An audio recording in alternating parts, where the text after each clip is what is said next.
Hi, I'm Aidon, and I will be playing Gabriel Monroe, the Finblood he-him. Hi, I'm Aubrey, and I will be playing Alannah Roth, also the Thin Blood, and we both use she/her pronouns. Hi, I'm Solomon, and I will be playing as Alexander Gladstone, the Thin Blood, and we both use he/him pronouns. Hi there, I'm Termite, and I'll be playing Ivy Reed, the Thin Blood. We both use she/her. Hi, I am Lux. I will be playing the Anarch Baron, Bane. We share the same pronouns of he/him. And I am Legacy, and I will be your storyteller for the evening.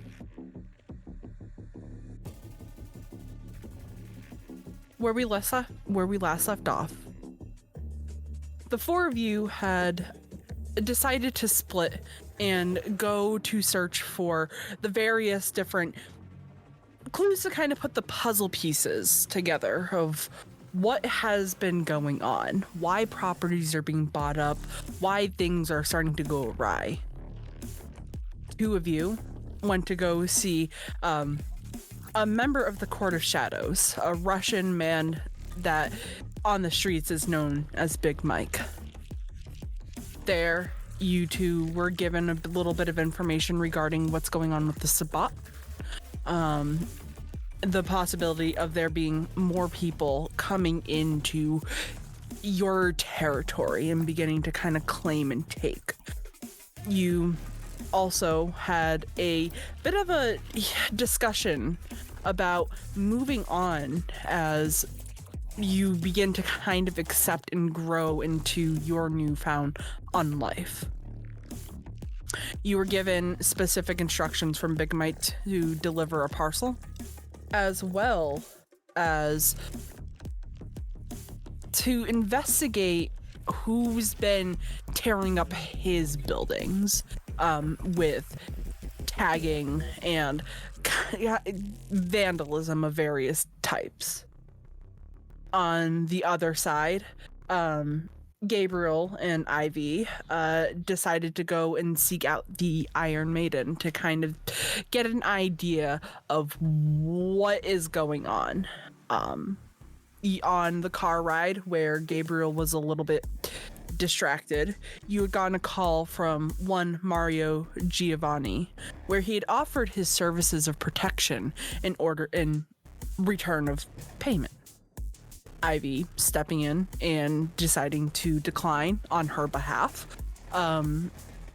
shifts the conversation to making sure that you are staying alive. Eventually, the two of you made your way to the Iron Maiden, where you were introduced to a couple of people. A young woman named Star, who seemed to be the accountant of the facility, which is a boxing ring, a multi-floored boxing ring.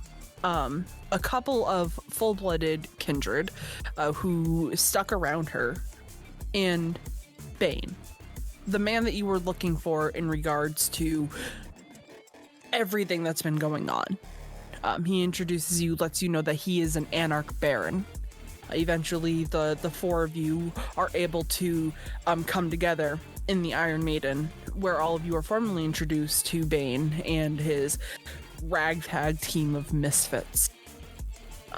Some fighting ensues, some talking ensues, and you are all now invited back to Alannah's boss's shop for a meeting, where two of you have some packages that are questionable. We're gonna pick up on the car ride to the Skull and Sage, Alannah's tattoo shop. I assume that everybody is piling into Gabriel's car at this point, with the exception of Bane, who has somebody who has offered to drive him. So we will pick it up from there. I imagine it's probably going to be Gabriel and Alexander in the front because they're the tallest. fair. And I believe Gabriel is probably driving. Please don't Of let course. him drive. What- We why nearly not? died just getting to the Iron Maiden. No, it's my car, and I will drive. Are you going to actually drive the car this time? I always drive the car. Always. You didn't last time. If I remember correctly, I drove most of the way here. Well, Because you were that, too distracted doodling in your notebook and taking a phone call. What? that was a planned diversion incident, and well, it won't happen again. You certainly didn't tell me about the plan. Well, I expect those around me to be able to adjust when needed. I want everybody to give me a wits and awareness check. Gabriel, because you are focusing on the road, you take a -1 penalty. Am I focusing on the road? Are we sure? Are you focusing on the road? I believe Yes, that you're yes, I actually am. still suffering from a compulsion anyway, so you're still at a Yes. -3. Ooh. Okay. Minus I'm gonna rouse because I want an extra dice. Okay. Alexander, also remember that you are also at a -2 penalty because you are still suffering from the paranoid compulsion. Yep. Jesus fucking Christ. Would I be rolling? There it is. Mm-hmm. That's Ah. 3. All right. I got 4. So we'll start with the people who actually passed and got more than one success. Yep. Ivy, Alannah, as Gabriel is focusing on the road, the two of you manage to spot something that's a little bit out of place for Alannah. Ivy, it makes a little bit more sense for you. There are a bunch of rabbits hopping along the streets. People are kind of trying to pick them up and like move them because they're starting to get in people's ways. But there are a lot of these rabbits. People are starting to phone animal control. And you see eventually as Gabriel keeps driving, people are having a hard time catching these things. Like they're fast. And sometimes people tend to forget that, like, no, rabbits are stupid fast when they need to be. So you see a bunch of people kind of running around, trying to like pick up these tiny little white bunnies with red eyes. Alexander, you're not really paying attention. You know, there's a lot going on right now, like the nightlife, the lights are really pretty. You're not really paying attention to the ground.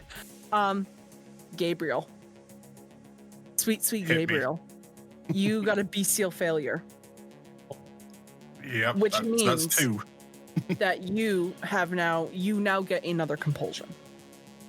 Can you have multiple? Oh, compulsions? hunger. You can. Your hunger goes up again. Yep, What I'm at are full you at hunger now. Okay. Oh dear. As you are driving, something catches your eye too, but it's not what they notice. No. There is a couple of women that are walking down the street. And usually, because you're so focused on your studies, you don't quite pay attention to the ones who are alive. But these two just happen to catch your eye. One of them is very tall, and the other one's a little bit shorter. And it looks like they are riddled with different scars and tattoos and piercings, and it's all very captivating. And your beast starts to kind of creep up again. You need to stop the car. you need to stop the car and you need to take the doll. We are hungry. We need to feast. Now. No. Now. Not stop the car. Now. Speed it up. And Gabriel will begin to turn the car, aiming it towards the two women, and begin to speed up towards them. Alexander is going to immediately grab the wheel and turn it back. Okay. For this to work, we are going to have a roll off. Gabriel, I want you to give me a dexterity and drive check to see if you're able to maneuver the car to hit these women before Alexander is able to grab hold and kind of reel back in. Alexander, I want you to roll me a dex and athletics check to kind of reach over and gain that control. Okay. You've got to be a 0. Don't say that out loud. I will. Oh my God. I'll use a Hold on. willpower to reroll. Well, He can at least reroll dice. I sure can. I kind of want it to be a 0 as well. I'm really It hoping that probably it's a 0, yeah. No, it's 2. Okay. All right. Yeah. So, Alannah and Ivy, the two of you watch this scene. Gabriel is looking a little feral right now. He seems tense. Like, Gabriel, you guys have all been kind of around each other for enough time at this point to realize when one of you's really like edging that point where it gets dangerous. And Gabriel's right there. Like, one more thing and he is over the edge.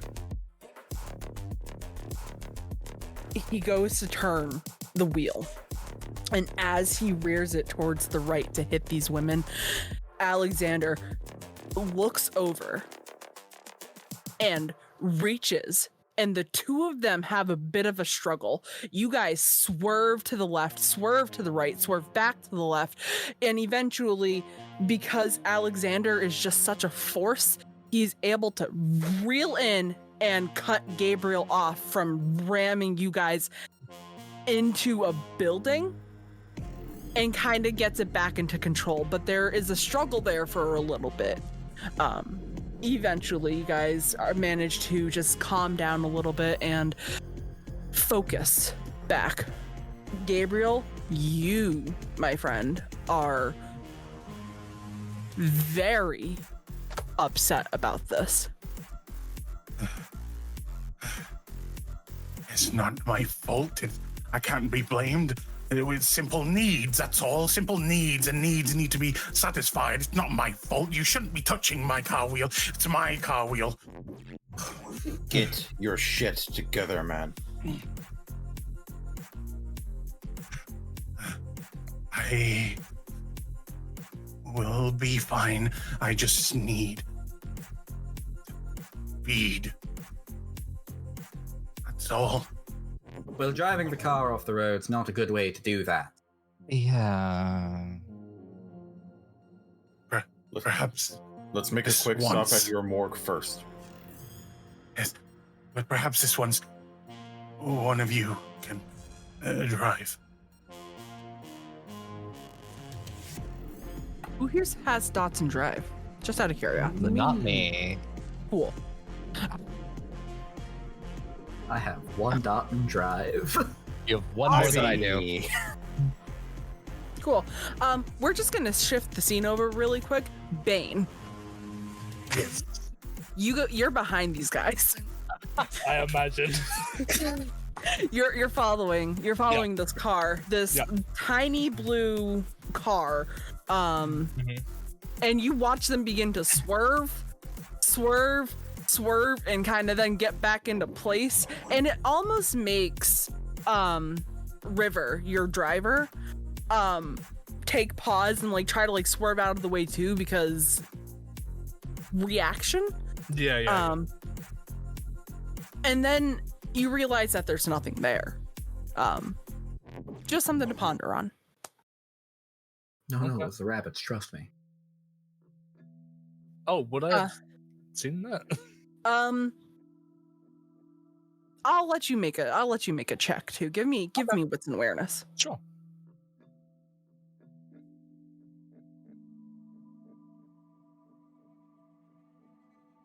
Nope. I knew it. That is a for the listeners, that is a 0. God has forsaken us all. You don't know what could have possibly caused them to swerve. Not that the rabbits were the thing causing them to swerve, but yeah, I think he's just I think he's just kind of like, was there like something in the road? Like he's just really confused. something in the air is what it is. Something in the air. So we'll go back to our ragtag team of thin bloods. Or shall I call you all the chuckle fucks? Yeah, our coterie name's really coming into play now. Yep. So you almost hit 2 women with a car. But we didn't. But you didn't. Yeah, Gabriel is going to get out of his seat and let someone else take the driver's seat. And probably head in the back or something. I assume that you're stopping the car. No, he'd probably like go to a slow and then begin to move into the back, and then they'd probably shout at him, and then he'd stop. Yep. Yeah, that checks out. Put the car into park. How did you Right. get your license? Family Do you ties. have your That license? sounds about right. Of course, I have a license. Who doesn't have a license in today's age? Ridiculous I question. technically don't.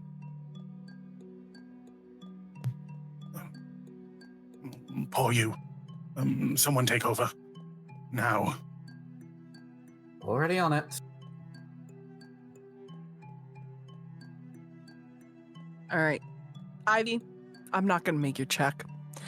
You guys, eventually, with the safety of Ivy behind the wheel, make your way towards the shop.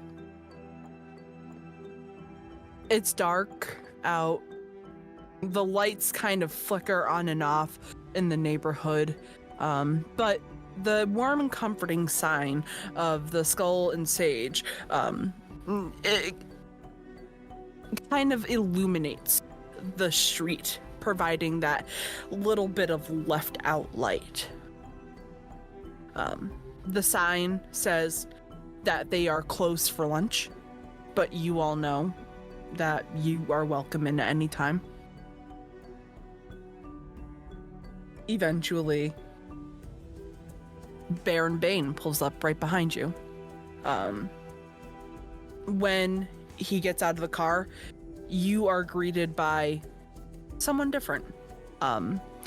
You would have thought that maybe Star, who was at the Iron Maiden, would be accompanying him, but it seems like a woman with long blonde hair that is pinned straight, wearing a very professional suit, gets out to let him out instead.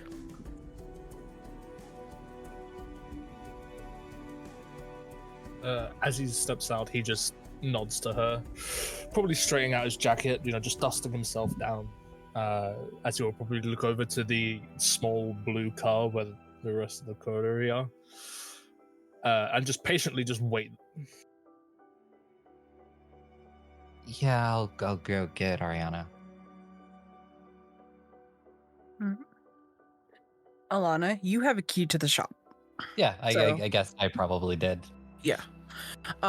So you go and unlock the door, and you see Arianna obsessively refiling in medical consent forms. Different things. forms for bloodborne pathogen training, consent forms to perform body modifications on people, and she's looking very intensely at everything. And you see the moment that you come in, her eyes shoot up, and her pupils, and this is weird. You've been around enough full-blooded kindred to realize that if they seem slightly out of it, there are sort of physical signs to tell. But her pupils are extremely dilated. And she seems fidgety. Almost too fidgety. And she grabs all of the papers and begins to spew them all around, and she's looking back and forth. Hi. Hi. Hi. And she then walks back and forth a little bit between the front desk area and the windows. And she begins peeking out the windows and looking back at you. You weren't followed, right? Not that I'm aware of. Okay, wonderful. And then Alannah, it takes a minute for you to realize it smells repulsive in here. Okay. Like something is decaying.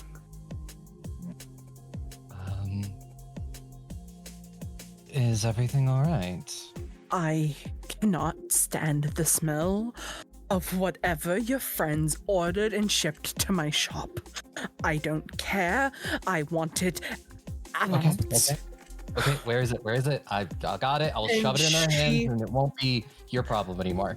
And she takes 2 plain white packages out that just say, "You know who you are, Ivy, Gabriel," 2 separate packages, and kind of places them in your hands, and they smell foul. Ugh. Oh yeah, they're definitely opening these outside. Get them out, get them out. Yes. I am gonna, I'll bring up the fact that Bane's here in just a moment. I'm gonna take these and move outside and just say, Gabriel, Ivy, I have lovely gifts for you. Yes, it certainly smells like it. Thank you. The fuck did you 2 order? Nothing. Hey, nothing. I didn't. Gabriel starts shaking his violently. Reading this, it seems like a threat. Yeah, I had that thought. How do they know to deliver things here? I don't know. It would make sense if it was for me. ST, Yes. being around the dead a lot, does this smell at all familiar? Oh, yeah. You know that smell. Ah, Yes. okay. Does it make me hungrier? What a question. Actually. That's... You can frenzy. Give me an unspent willpower check plus 1/3 of your humanity. Oh, God. For those who are not aware of V5 rules, he is going to be rolling to resist frenzying. The difficulty for you is 3. Because you are smelling it. Whatever it is. So it's a frenzy check. Yes.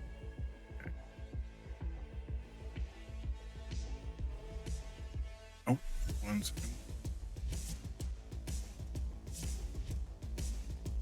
Any modifiers?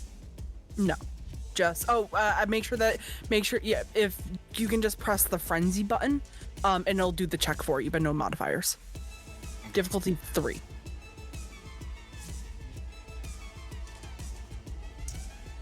Ooh. 4 successes. Very good.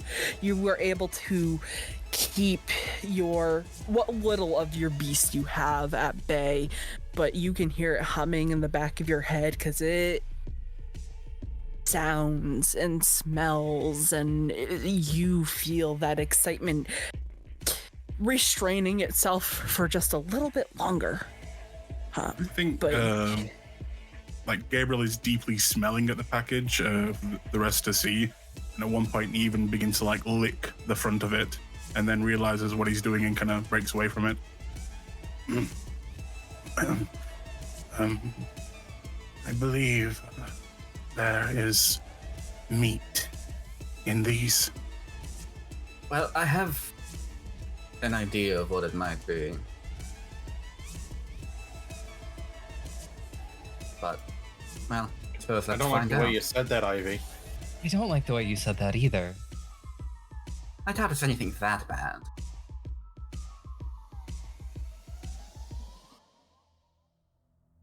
So, are you opening the packages? Gabriel's gonna stand away from Ivy and let her do hers first. Yeah, Ivy's gonna open hers. Okay. The moment that you open the package, the smell intensifies. That smell of decaying and blood, but not fresh blood, like slightly dried blood. As you poke into the package,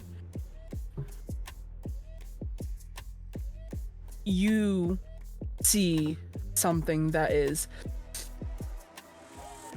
distasteful at best and horrifying to those who have a deep passion for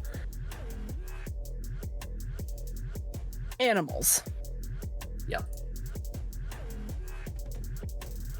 A dead monkey with light tears at its skin, exposing the raw flesh.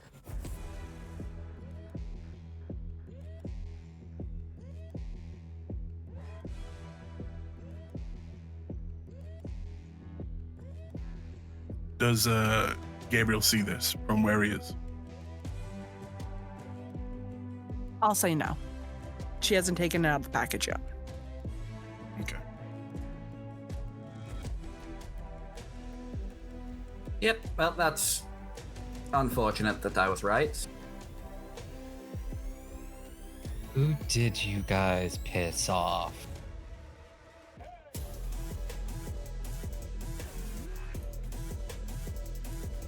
I'm not rightly sure. Gabriel, don't open that. Why? You won't like It's what you see inside. inside.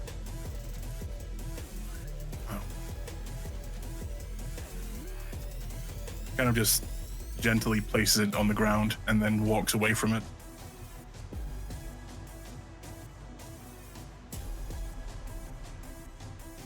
Well, yeah, whatever it is, that seems bad.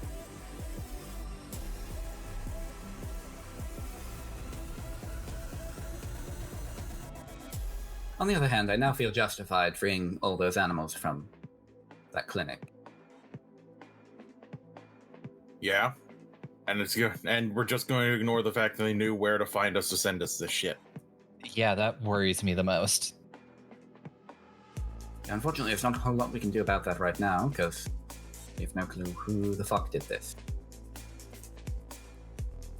The fact that someone was able to do it in the first place is a problem, Ivy.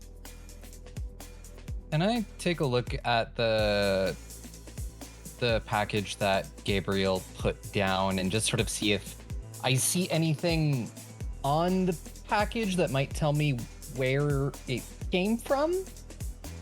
Like, is this like label for a specific company? Is this like, would it have their like logo on it?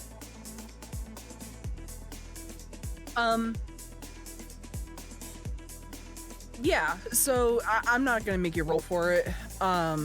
The packaging itself is like a blank white packaging. Ivy and Gabriel know exactly where it came from, though. It came from the veterinarian's office that you had broken into when you adopted Cadaver.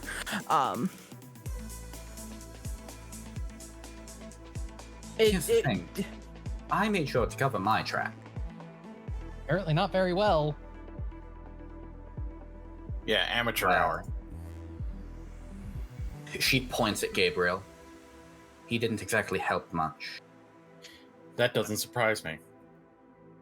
I did the best I could. I tried. What more could I do? You could have showed a bit more restraint at just about every moment of the operation. Regardless, we need to get rid of these. Yes. I need to know. get rid of these. Hang on. Gabriel, do you think you can get anything off of this? Because you're twitchy.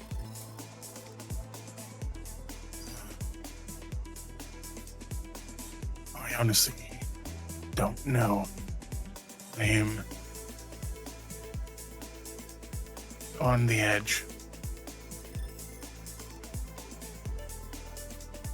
And I think Gabriel kind of just looks very confused. Like he wants to stay and find out what's happening, but also realizes that he needs to feed. I need to go talk to Arianna, and we're gonna have this conversation with Bane. I mean, you don't all need to be there. I mean, you need to eat, and I think you should probably definitely look into whatever this is.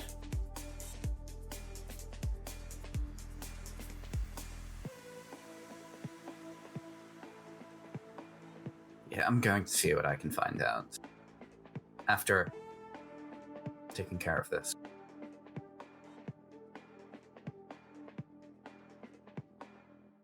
Now, carrying around bags full of rotting things is not exactly a good look. Understatement of the year. And the year just started.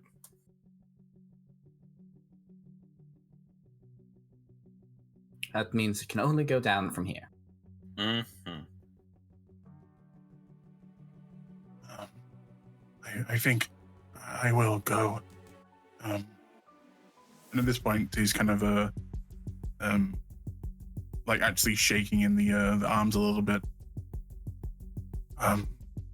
Yes, I'll go and come back when I'm more myself, if you all don't mind. Please excuse me. Do what you gotta do, man. Just be careful. Yeah, if you If you find need yourself, anything, yes, if you text find us. yourself in a problem, call us or text us. Of course. Apologies once more. My behavior. And yeah, he's gonna jump in his car and try and drive away. All right. We will get to you in a second. You three are left with Bane. The situation getting a little bit more grim than what you would have expected.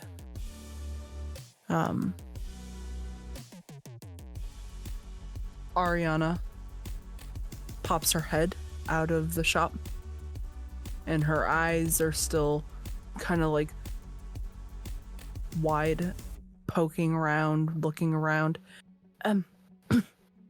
If you all are going to come inside, I would now.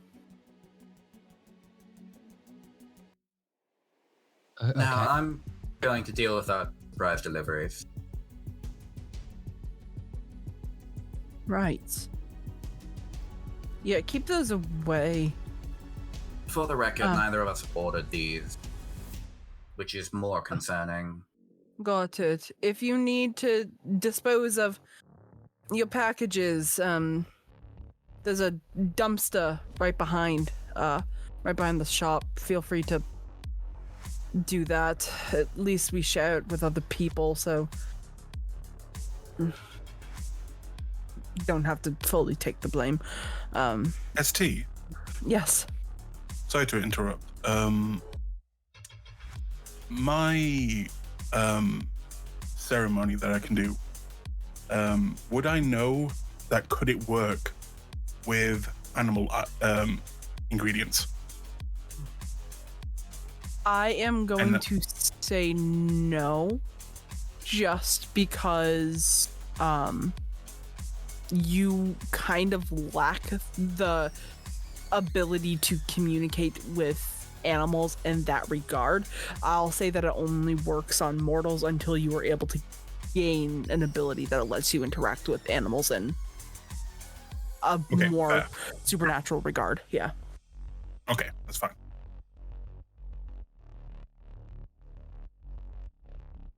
So, Gabriel moves over to go and feed, and Ivy takes off to dispose of your unwelcomed package delivery, leaving Alexander, Alannah, Bane, and Ari.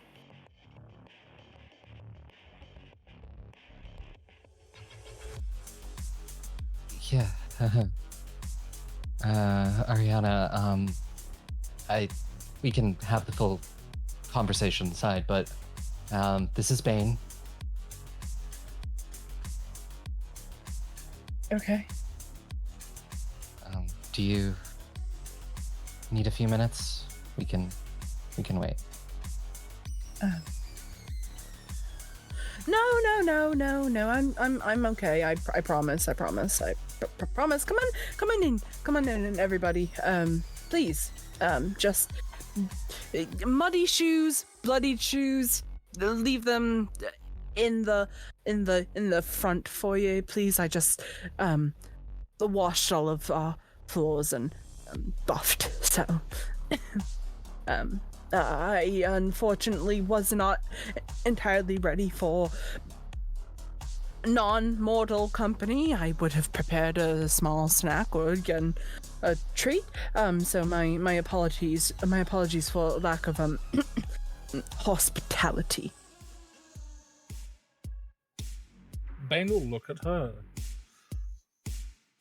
Probably for a good few seconds, just almost studying what's happening.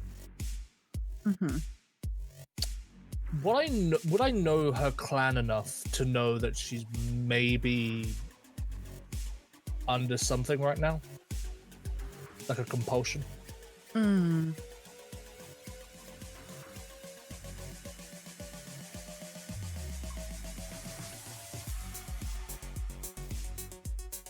Roll me your straight wits.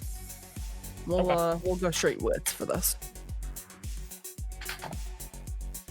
You can add 2 dice. Oh, okay, give me 1 second.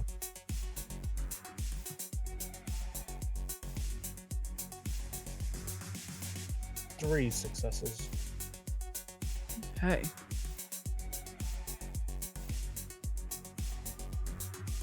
You are aware enough of what the kindred condition can do to specific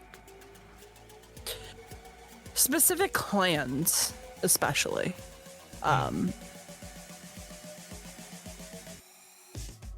You are made aware that there is kind of a bizarre mix of what the blood is capable of doing to kindred who are kind of drinking under people who might be under the influence. It seems like whatever she's got going on is something kind of akin to that.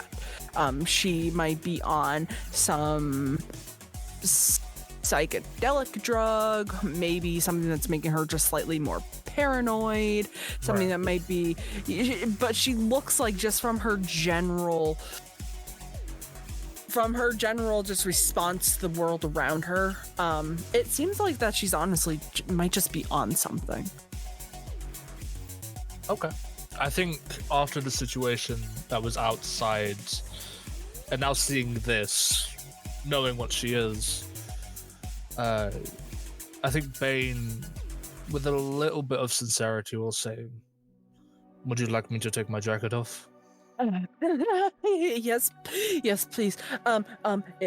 Every jackets are jacket hanger right there. How are all of you doing tonight?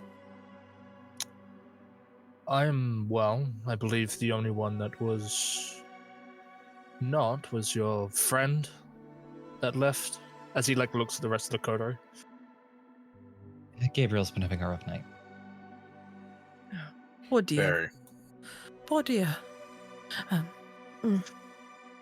But this was a swift decision thing, so I was not expecting a welcoming party on my way in.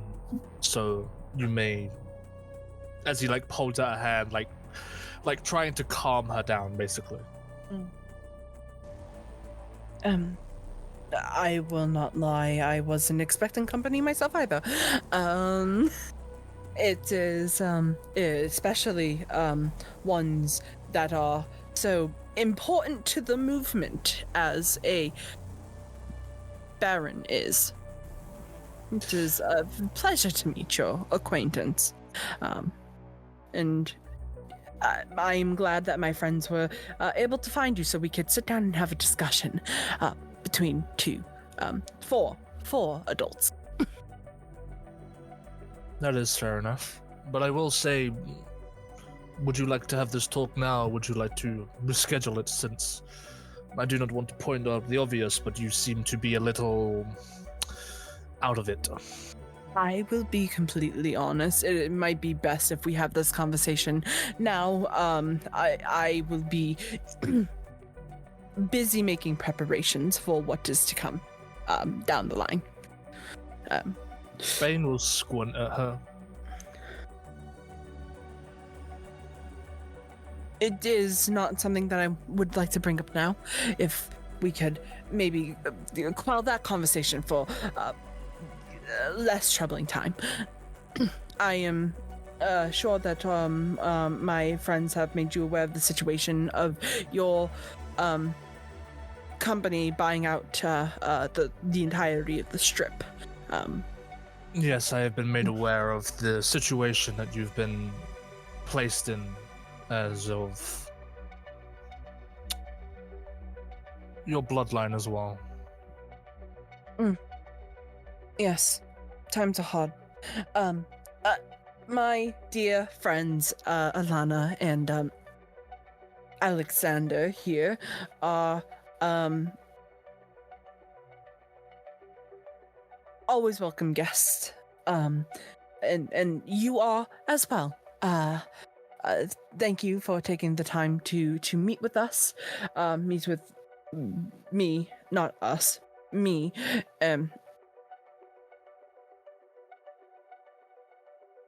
Alannah. Yes. Could you do me a quick favor? Yeah. What do you need?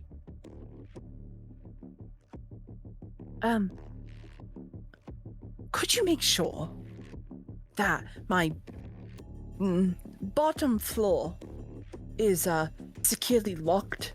And just make sure that all of the windows are shut and closed, and Alexander, if you could just join her, Mr.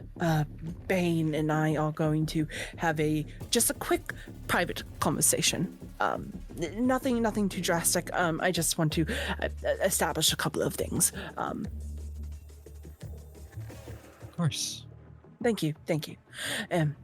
And Bane, she opens the door to an office and gestures for you to follow her.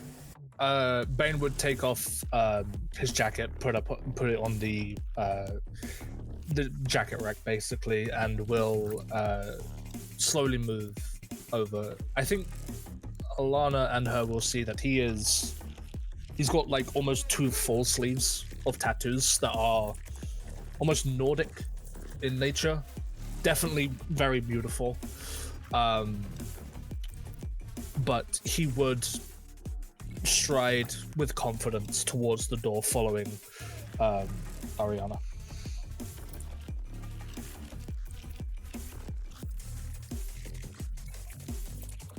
Leaving Alexander and Alannah alone.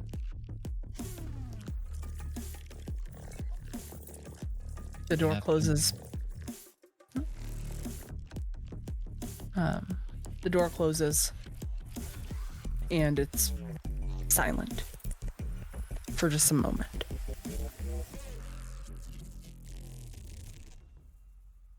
Alexander immediately just begins pacing, looking very perturbed for some reason. I'm gonna start on the task I was given, and as I do and look around and see Alexander, I'll just say, "You good?" No. What was supposed to be a simple meeting turned into a shit show because Gabriel doesn't know how to stay fucking fed. Yeah, I mean, I remember what those first few months were like.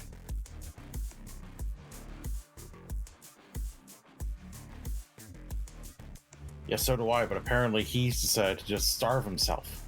The fuck is he doing? And what did Ivy mean by she had to drive the car when he was in the driver's...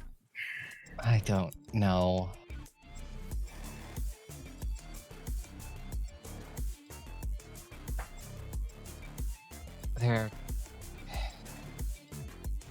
I was gonna say his heart is in the right place, but then that started a spiral of really bad jokes in my head. Yeah. I like Gabriel alright, but he's really already pushing it to be thin fucking ice. Yeah, I can check in on him later and make sure he's okay. That'd probably be best. I don't want to talk to him too much for the rest of the night. But yeah, you've seemed a little jumpy since the club. In my line of work, being followed means that you're fucking up, and fucking up gets you or people you care about killed. That person that was chucking around after us in the shadows set me on edge. That's fair. I guess it's the idea of getting it through your head that probably always eyes and ears that you can't see. Yeah. Alannah and Alex, as you two are going around and kind of taking a moment to close up, make sure that all of the shades and everything are pulled down, you've passed by the receptionist desk. And as you're passing by, Ari's phone goes off. And it says that it is a text message from the old ones. That's ominous. Mm-hmm. When you glance down, it simply says, "The lady wishes to meet with you." Hey, Steve, try not to get paranoid about anything, and I just take a second and flip the phone over.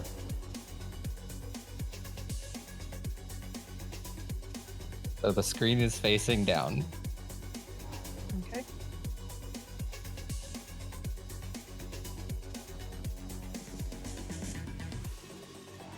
The rest of the shop is sitting in that silence as you two begin to kind of contemplate the past 5 or so hours between the missions that you've been given, the information that you know, and the troubling and lingering presence that one of your friends might be just slightly unwell.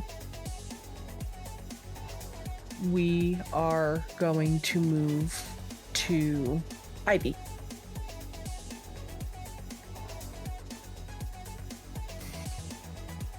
The bags reek. They fill your nose with the smell of decay and lingering threat.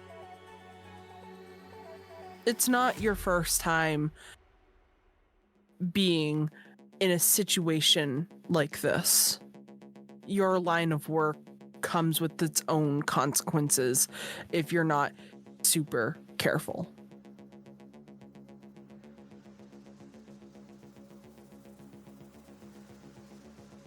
I would like for you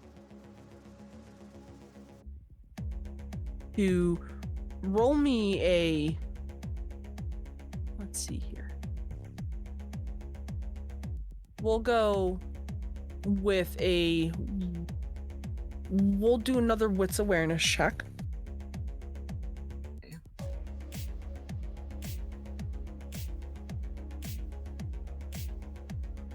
Another 4. Okay.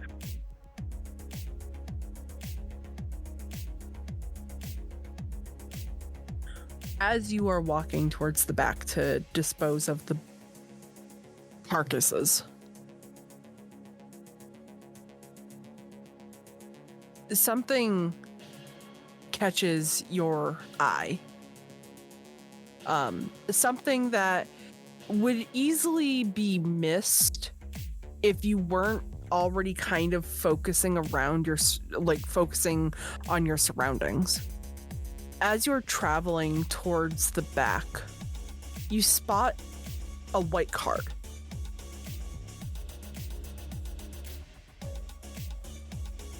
The white card is flipped up, and in plain letters, you see the name of the facility that you had went to and set those animals free. It has the name of the quote unquote veterinarian's office, and right underneath it says part of the Pentex Umbrella Corporation. Do I know anything about? Can I do like a streetwise check? Yeah, I'll say give me an intelligence and streetwise, or yeah, either intelligence or resolve plus streetwise. All right, go intelligent. And I will rouse for this. Okay.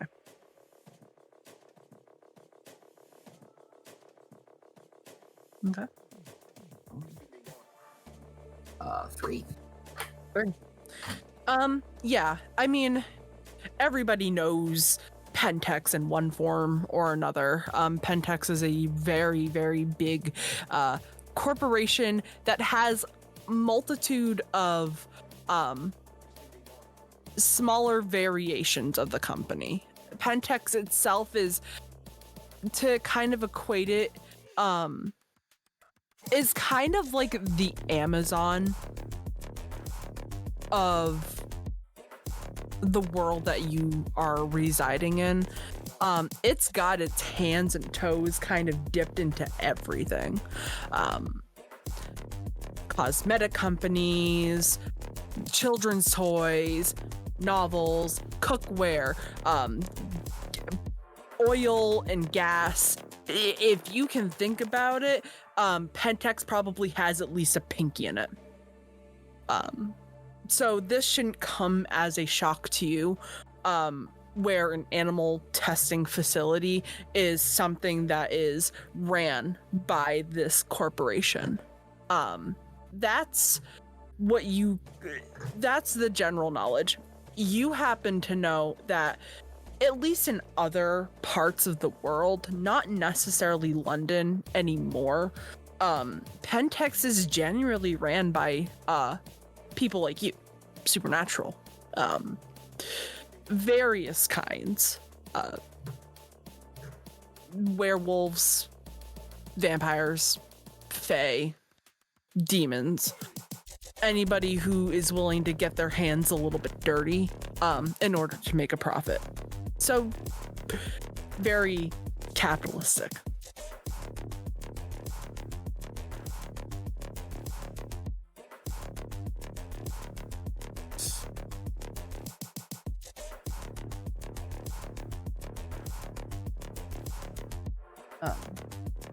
A few moments later, your phone buzzes. I will check it. It's Pixie's number.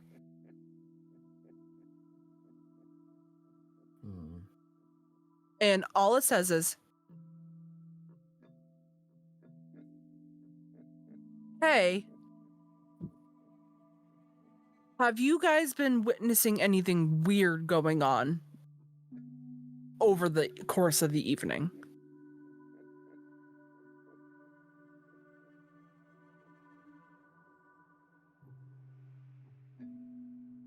She's just gonna respond, weird in what way?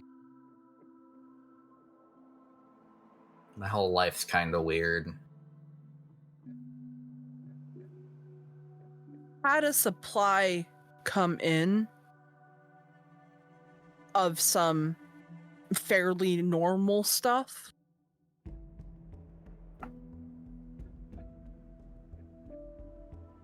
But something is going very, very wrong, and the people who are taking it aren't doing so great. I tested it. It's not our drug of choice. It seems to be something different. People aren't well.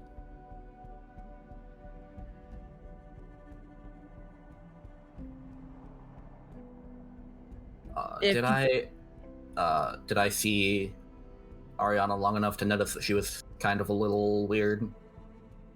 Yeah. She seemed like weirdly on edge.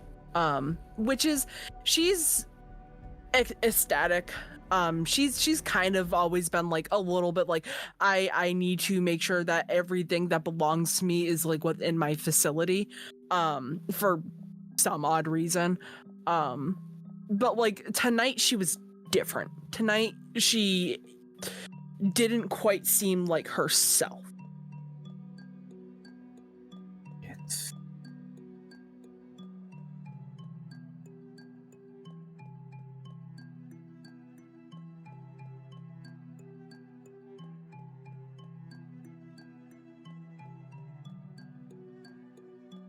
You get a text a minute later. Anyway, if you're able to, stay close to your little group of weirdos. Nobody should be alone tonight. Other weird stuff is going on. A couple of our kind went missing. Don't know where they went.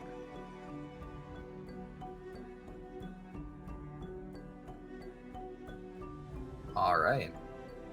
Awesome. Ivy is going to pick up the card, pocket it, and then calmly make her way to the front door of the tattoo shop. Okay. We are going to move on. we are going to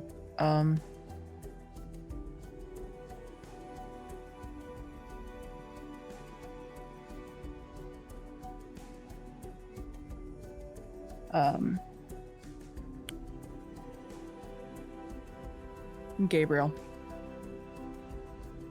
Yes. you eventually make your way to your piece of heaven, the place that is the closest thing to bliss that you can imagine. Your peace of mind where you work. You weren't scheduled for tonight. You know this. So when you walk in and you have this disheveled look, usually the receptionist would stop and at least greet you. But there's something that kind of makes her cower away from you, just ever so slightly.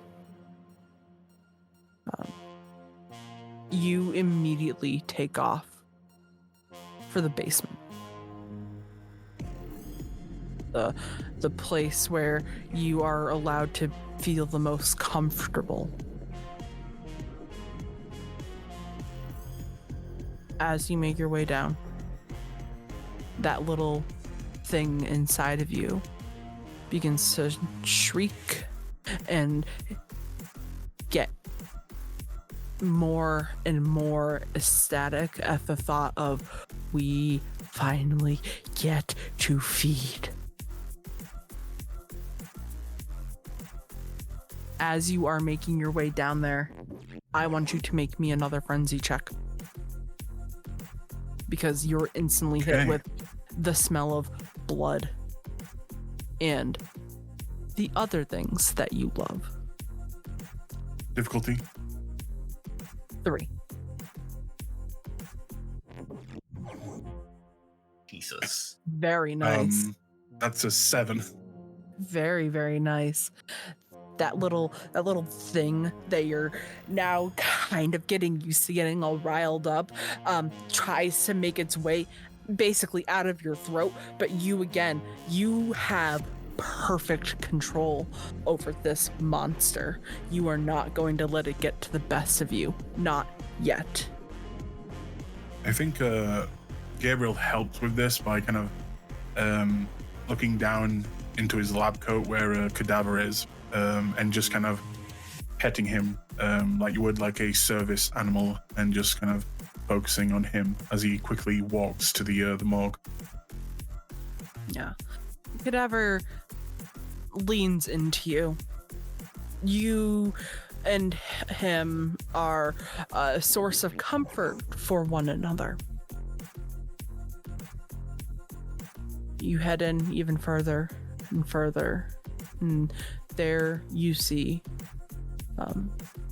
walls with shelf-like units on the inside, and you know that when you pull on these shelf-like units, there are bodies that come out with little tags and markings on them, date and time of death, stuff from the coroner's office, any sort of reports that were built around the cases of dead bodies that might have need like autopsy reports, stuff like that. Is there anyone there, like on duty? Not inside of the facility that you are in. It is peaceful and quiet. You know, at this time they're getting ready to do a shift change. So there's nobody in the actual facility right now. And you know, going in how long it takes to do a shift change for a place like this morgue. It can take a couple of minutes because people have to scrub up. They have to descrub, do any sort of like clerical work on all of the bodies. And you also know that this facility isn't cameraed. This is a Hecata-owned establishment. They are aware that sometimes people just need to take a little sip on the side to give them a little bit of an edge. So it's you in a room full of bodies left to your devices. First thing he's going to do is kind of try to lock the door if there is a lock, and if not, then kind of move some things in front of the door, kind of block it a little bit just in case someone tries to walk in. Okay. And he's then going to take Cadaver and would you say there's like file cabinets in here? Yeah. He's just going to kind of go over to one, open it, and put Cadaver inside, and then just say, "Stay here. Okay? Stay." And he's going to kind of push it closed. And he's just going to make his way over to the closest body, open it up if it needs opening up, and he's gonna take one of his little scalpels that he always carries and begin to cut it open. All right. Where are you cutting it open? Are you going for the stomach, the chest, the arms, the legs? This would be just a normal. He kind of wants it to make it look like a normal autopsy was done, so he'll make the same incisions that a normal autopsy would. You know, that kind of a Y shape. Yeah. Okay. So you do the Y shape, kind of cutting down the center, and it allows that patch of skin to kind of peel back, exposing what is inside. The body is beginning to go through the natural decompression process. Some of the organs are fairly still fresh, but some of them are beginning to get that smell of decay, kind of like how you guys smelt with whatever was in that bag. But everything looks like a feast for a killer, a cannibal. What are... Gabriel. You can go. I was just going to say that once kind of breaking the rib cage, it goes straight for the heart. All right. You rip the ribs right out of the body without even as much of a thought. It's like for a moment you lose that control, but you manage to kind of like reel it back in just enough to reach in and gently pull out the heart. And it lays there. This heart is small. It's a full-grown adult, but the heart is a little smaller than usual.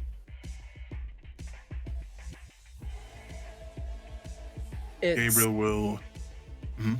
Nope, go.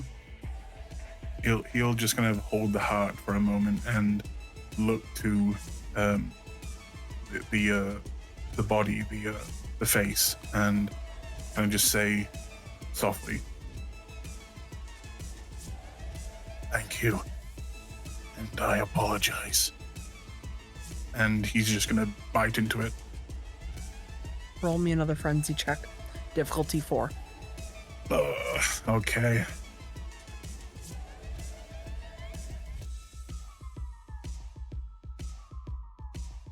I'm a god at these.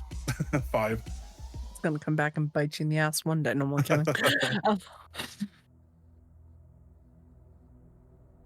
That And, first yeah. bite, you can feel that little beast in you again squirming up. The bite is soft.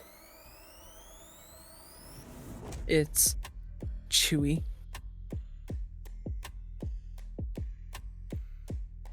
And there's blood everywhere on your hands and your clothes. It takes but a moment, but you manage to compose yourself enough to slake a hunger.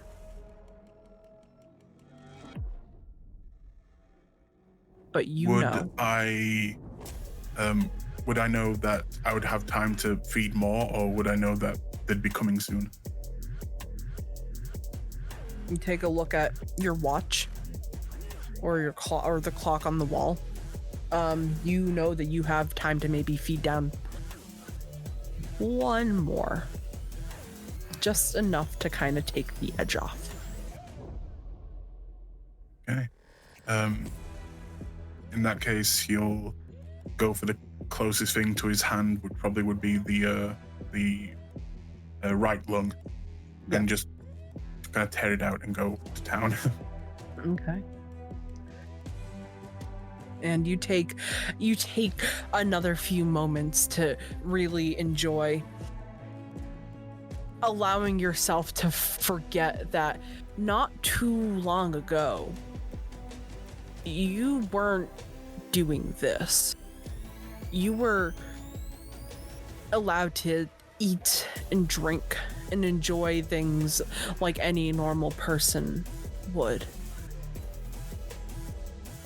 It's teetering back and forth between that memory of being able to just go out and enjoy a steak versus now and what you're eating. And you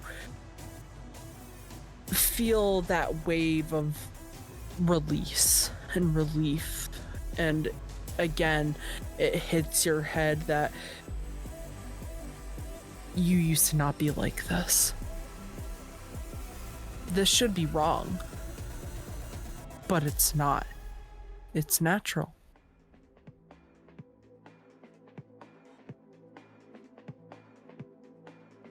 It is a little too natural.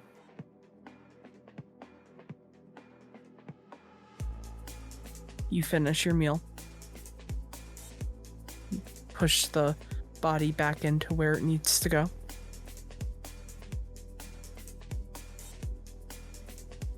And you know that you have about 2 minutes to spare before the next person comes in for their shift. In that case, could I have a look around the morgue at the different bodies and see if any are kind of heavily mutilated or heavily damaged in any way? Give me a wits and investigation check.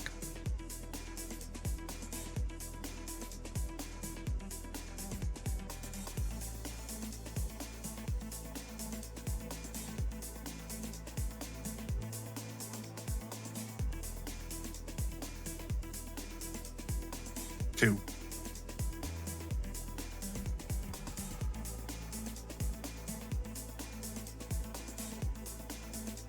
You poke around the different bodies and kind of pull in and out all of the various we'll call them drawers for lack of a better term right now. And some of them look like they recently were recently brought to the morgue.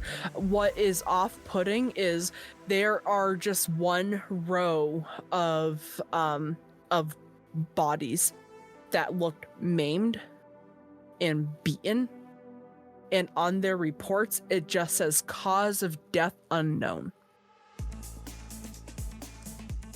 For one of them, Gabriel's kind of gonna take out one of his scalpels, and he's going to make it look like this could have been done before, best he can. And he's going to take a certain ingredient from one of their heads.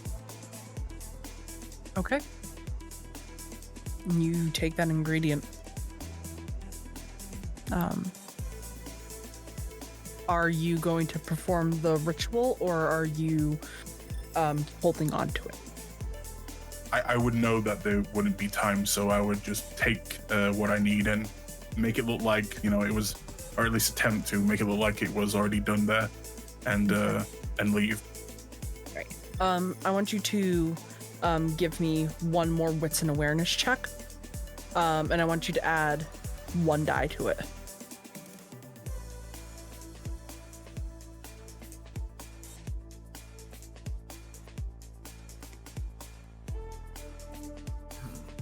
That is a 1. Okay. I will willpower.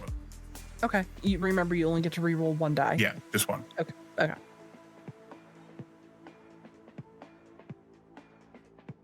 Just 1. Okay. Luckily for you, all you needed was the 1 success. As you get ready to leave and you pack up your ingredients,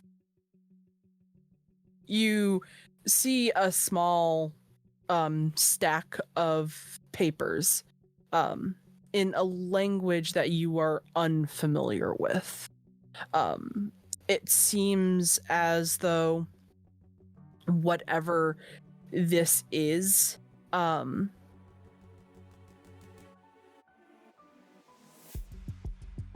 has diagrams of various parts of the body. And you've seen something that is similar to the style from the family. You get the sense that this might be something that would be of keen interest to a Dr. Gabriel Monroe. Various parts of the body, diagrams of hands with small incisions on the palm, different little lines that kind of go from the head to the middle of the chest, and all it says is that you can read. The only part that's in English is to add to the book. And it's on a little sticky note.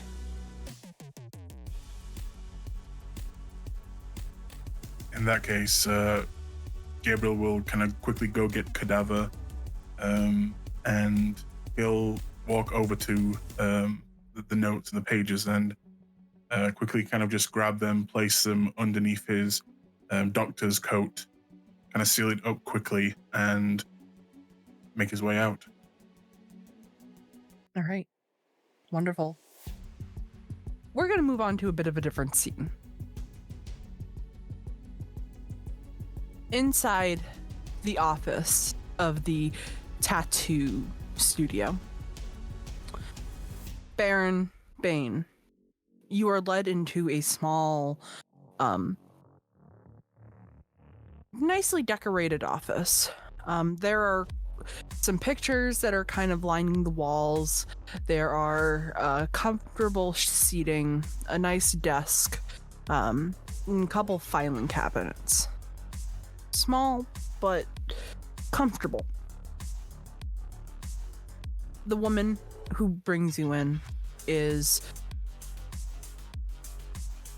a bit on edge, and you were easily able to see that. And she sits you down, and she takes a seat at the chair that is right in front of you. River, your ghoul, stands at your side, with her hands behind her back.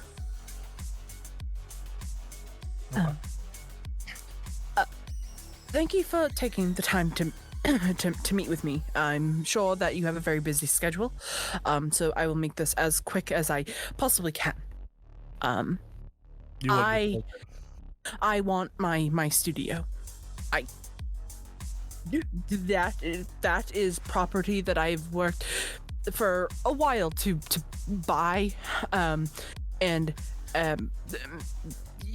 build up my business to be what it is, so I can provide a bit of a safe haven for the others that are like our kind. Do you mean Dustborn or do you mean Licks? Yes. Well, I'm not a Duskborn. Oh, I think you've made that very clear. I don't know what you're talking about. Oh no, I've been told. Well, then allow me to formally introduce myself. My name is Arianna Bell. I am Clan Zamitzi of the 11th generation. He knows. And you are buying my property, and I do not appreciate that. But I was also riding with the Anox for a long time when I lived in the States. So interesting. I welcome you to my humble abode. I just ask that you maybe allow me to buy your favor and let me keep the deed.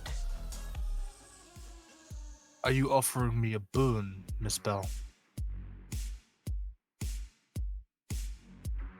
I'm going to offer you some information that I think might be important for your cause. I'm no fool. I know what's going on. I see it everywhere. They don't know, but I do. Then please inform me what you know. As he leans forward, like elbows on his knees, just leaning forward.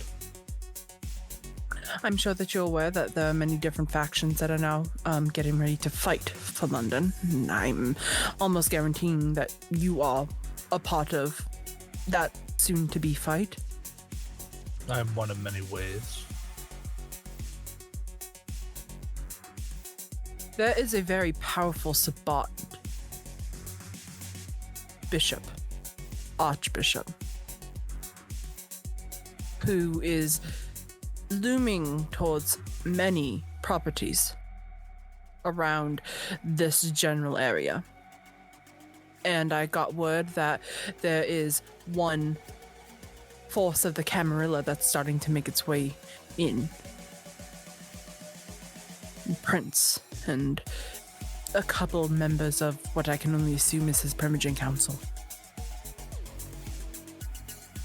I think you would see Bane just rub his chin over it, his hand just over his chin, over his mouth, just taking this clearly in.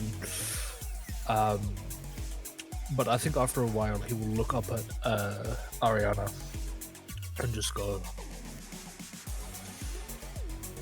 "How do you know this? You say that you are not dumb, but I can see that someone has loose lips."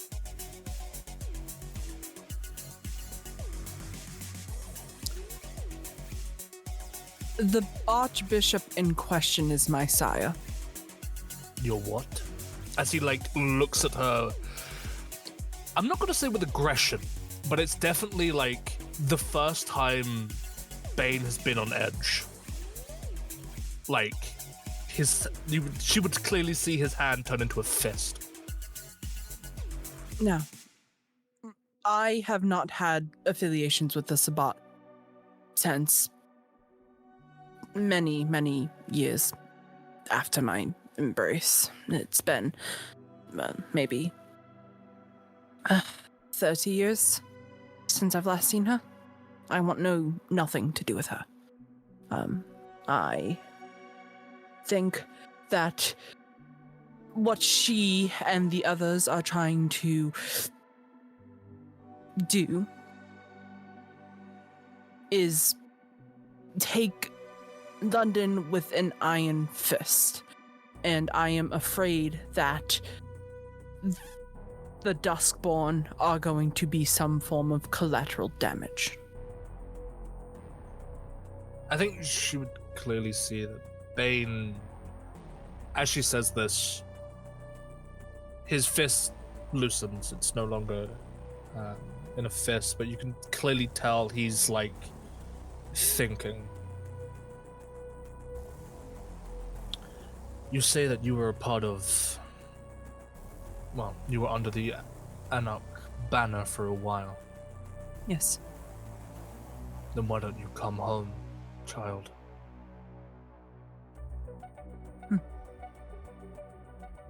We will discuss it in the coming nights.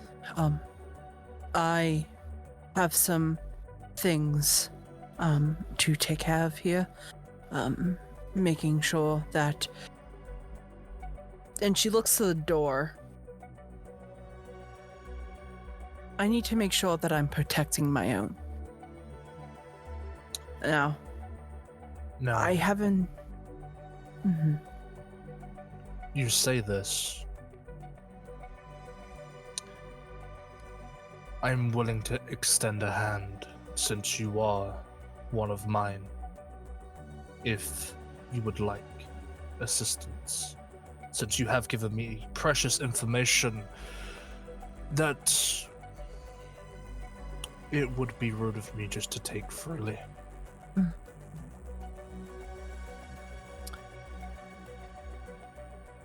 In the coming nights, I will mail you a letter.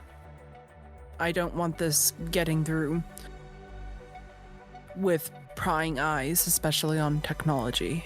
I am aware that, while necessary, if the wrong person gets their hands on a text message, it's game over for everybody.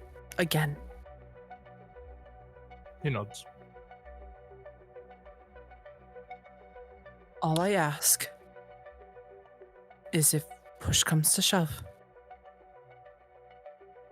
and they decide that they want to side with us, those four out there, we do what we can to protect them.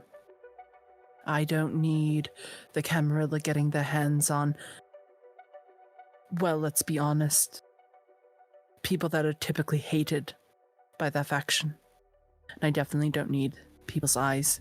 And I definitely don't need my mother's hands getting around their necks. But I know that she's going to be wanting to meet with them, whether that is by their choice or by her force. She's already made it perfectly clear that she's had her eyes on a couple of the Duskborn, and unfortunately, those four are a part of that collective bunch. She has eyes everywhere. And so do I. I figured that would be good for you to at least know going into it.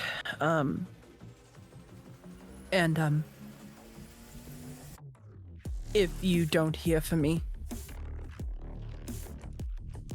you know why. He doesn't say anything, but he does give a very saddened look nod. I have already offered those for protection under my roof and walls.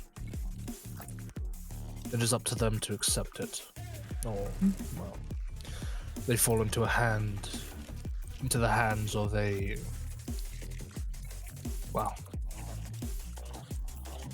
larger beast, it seems. Being your mother. So, if push comes to shove, I will accept them into my flock. That is, if they want to come with me and follow me. However, I will not force them into a life that they do not want to live. I understand. I'm not asking you to force them into anything. If anything, I'm quite against that.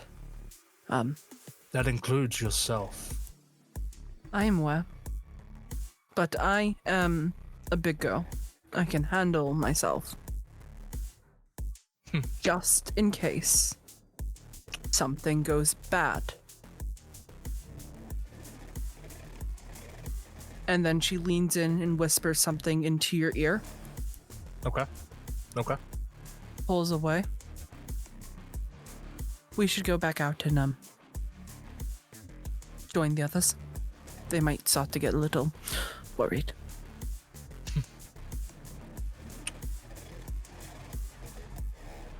I think And- you're right. As he will stand up. And she stands up and opens the door to find Ivy, Alexander, Alannah, the three of you standing out there. And you are greeted by a very warm and bright smile. How's everybody doing? Fine. I'm doing all right. I'm alright. Ivy. Roll me manipulation, or no, roll me composure and subterfuge. All right. 2. I'm going to make a roll. 12 successes. She looks at you for a moment and nods her head. Very well. I am glad to see that everybody is doing well. Hey, ST, how does she see? She seems you know what? Anybody who wants to kind of get an idea. Sure. We'll do wits and insight. And I will actually set a difficulty for you all. We're gonna set it at a difficulty for Alexander and Ivy because you don't know her as well as Alannah. Your difficulty is going to be 3. Alannah, your difficulty is going to be 2. Okay. Alexander's a bit too focused on just pacing because he's still feeling that rush of paranoid adrenaline running through him. Okay.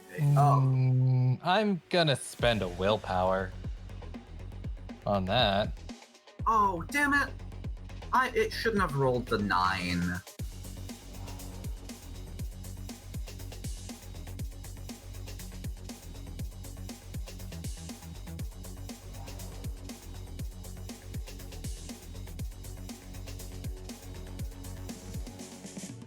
Okay.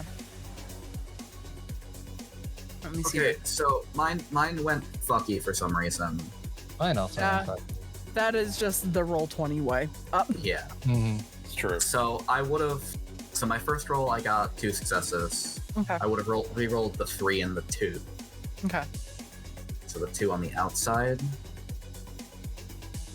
So in the re-roll, that's the 5 and the 6. Okay. So that's 3. Because for some reason, it also re-rolled twice for me. Yeah, that's weird. It is.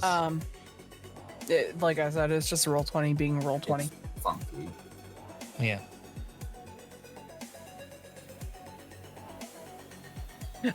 But I'll say because it's getting a little funky in this house. You both succeed. She seems very nervous. Very, very nervous. Bane, after talking with her, you come to understand that it maybe isn't drugs. It may just be her. It may just be her. Okay. But yeah, you two, she seems very on edge, like still very like fidgety. Like you two might be convinced that she's on something. I mean, what do I think she's on? It could be a number of things. It could be like cocaine. It could be Awesome. meth. Yeah, it could be anything that would send somebody into like that kind of like sharp paranoia state. But I'm also not going to bring any attention to this while the Anarch Baron is here.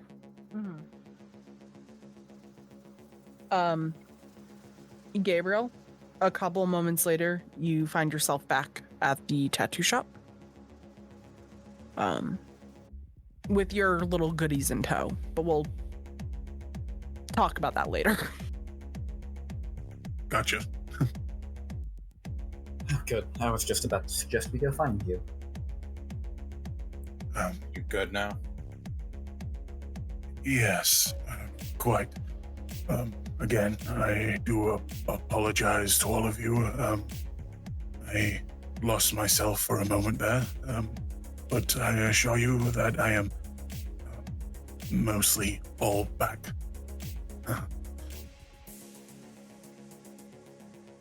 Good. And figure out what our next move is going to be.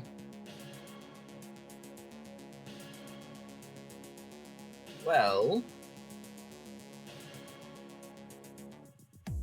I guess this might not be something that everybody wants to be involved in, but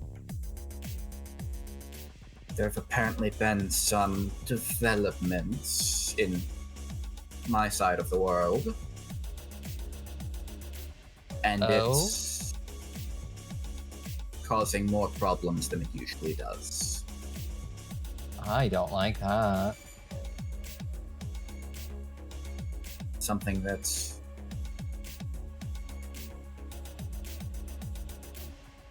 the way it was described to me is, quite frankly, it's just fucking people up more than it should. More people falling out. It's not something for us.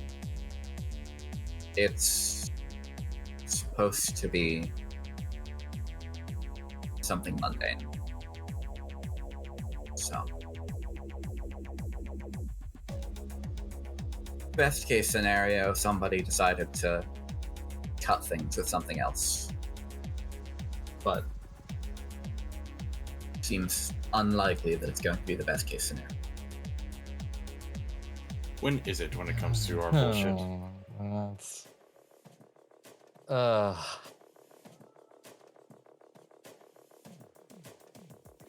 Seems like you guys have a lot of problems on your hands nowadays. I mean, most days. You would think life would get easier after we died. Oh, absolutely not. Yeah, no, that's no. Yeah. I think that I only know happens it's if you being stay there. sarcastic, but sure. Yeah.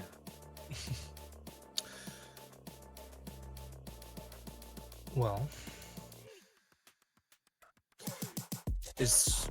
what do you mean by it was maybe cut with something else? Is it a new drug, or are you dealing with something? Well, it was supposed to be just a normal shipment, but it seems like it's not doing what it normally does for people. Interesting. No, it's not my problem, so... As he just shrugs.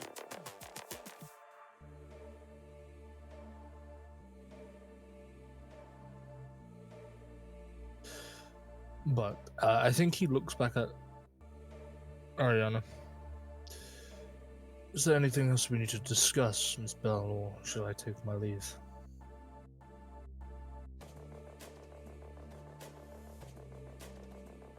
I think it is fine for you to take your leave.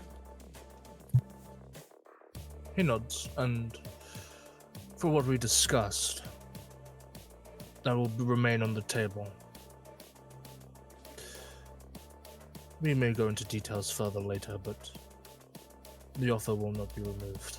As he will, with River, make his way over to his jacket, put it on, and by the door just say, I hope whatever you've gotten yourself into does not cause your life to end on on the start of the new year. Since, well, you four are definitely interesting to say the least. As he will nod at Arianna, and he will just take his leave.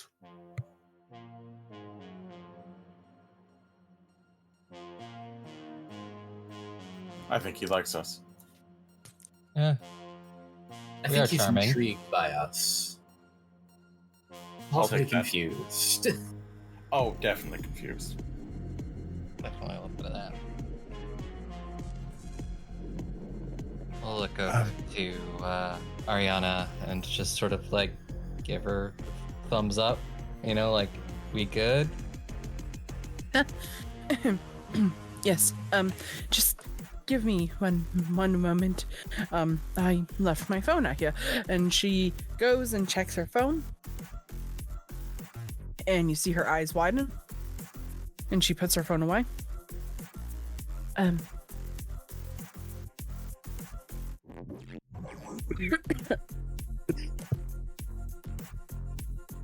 Oh, that's weird. I haven't done that in years. Oh, that rubs me the wrong way. Careful now. I would say breathe, but, well, Yeah, I would offer a glass of water, but that's not gonna end well. You know, I had a glass of water about 3-4 years ago, and ouch. That's all I'm going to say is ouch.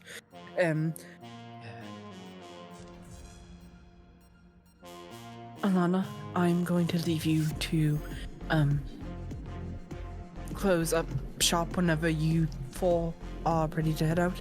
I need to go take care of a personal matter. Yeah. Just, I'll block up before we leave. For all of you lot, it's always good to see you. You know, welcome anytime to my humble abode. I've got to go and get ready to meet with a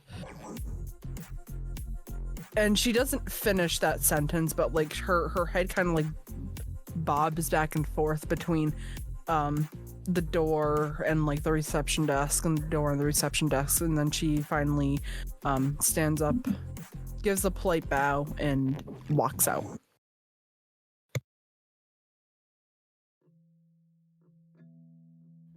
How was all that about? she seems very anxious. Well, she had a client earlier tonight. The client might have been on something, and you know how things like that can pass to us in the blood. I mean, maybe, but I don't know. And there was a lot of stress to do with having a chance of losing her shop. So I'll follow up tomorrow when she's back in. Fair enough. In the meantime, we have some problems. Oh, We good. always have More. problems. We didn't have enough. Well, this one technically isn't a new problem. At least not since we last spoke. She's gonna take the card out of her pocket, and I assume we're sitting at like Yeah, we're in like the area that we like were a in waiting earlier. area with like a little table. Well, Yeah. I think we're probably in like the employee area in the back of the shop again. Yeah. And I've turned off the lights in the front so nobody thinks we're open. Yeah, she will take out the card and kind of set it on the table. I found this outside as I was taking care of the gifts. Out at like the shop? Yes, Where outside? by the dumpsters. Like I said, as I was taking the Okay. corpse. The fuck is Pentex? Yeah, funny story, that one. It's, it's a mega corporation. They kind of got their hands in all sorts of things. Makes sense they would have an animal testing clinic under their brand. The concerning part is that, at least some of the higher-ups in other parts of the world, at the very least, are, unnatural.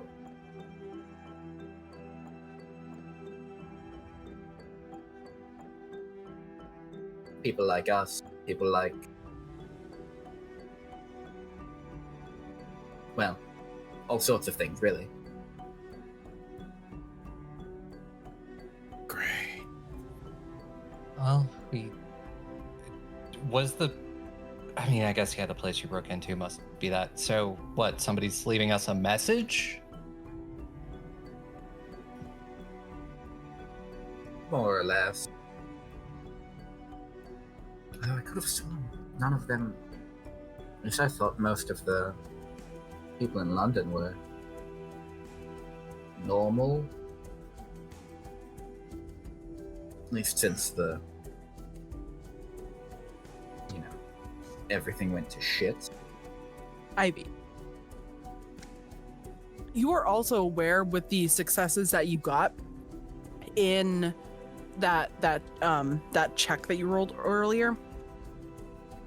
Normal people are also a part of Pentex. Well, normal. They're in people who are in the know. Gotcha.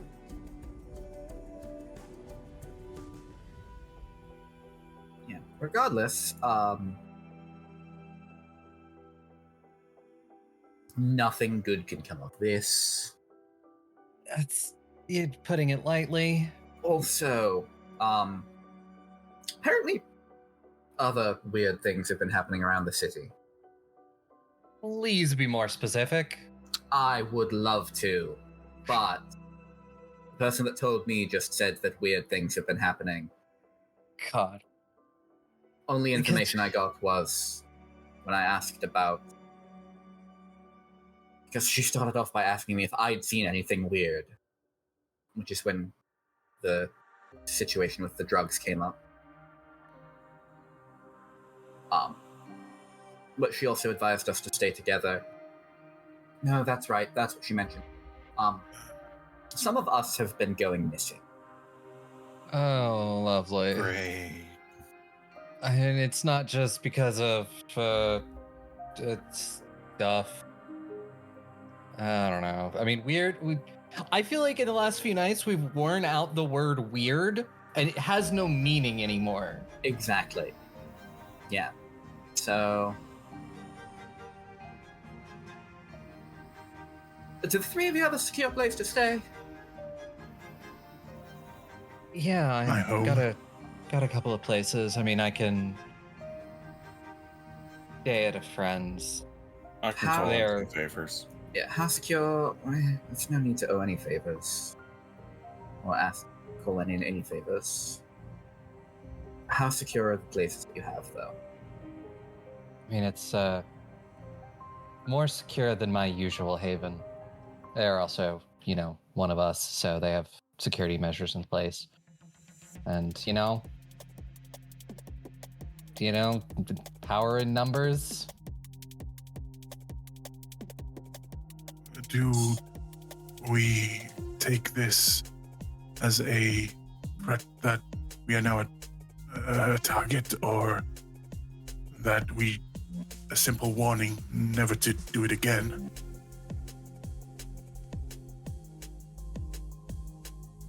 I think it just being a simple warning would be too easy. But I don't know if you've reached target level yet. I'd say we're probably at the level of they're keeping an eye on us. Yeah. Is it insane to say that maybe we get in touch and... Yes. Little Okay. bits. Oh, I don't think these are the people that we can talk to. And especially if they are full kindred, we're nothing to them. But the reason I was asking is because I think it would be best if we stayed together as much as possible. Well, about that, I think it should be, you should all know that my family, the Hakata, have let me know that they would be willing to offer all of you protection in exchange for certain favors, if you would like to make a deal. Oh, I feel like I'm in that scene from The Godfather. I was gonna say, isn't that Alternatively- Clan Italian Hands? The phone call, that's what it sounded like, yes. Yeah. But alternatively, there should be more than enough room at my place for all of us to stay, and if need be, one, it's rather secure, and two, there's a rather easy way out.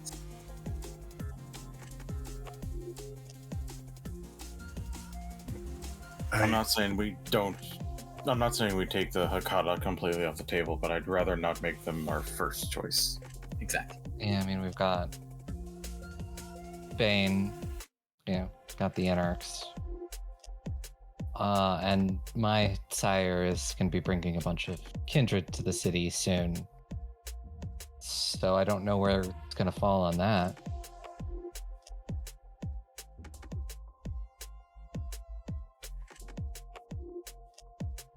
I would.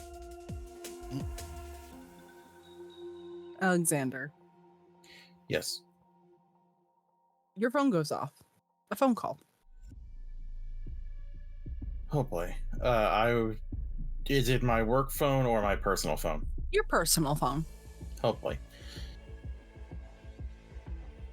Yeah. Do I see? What's the caller ID say? It's Grandma.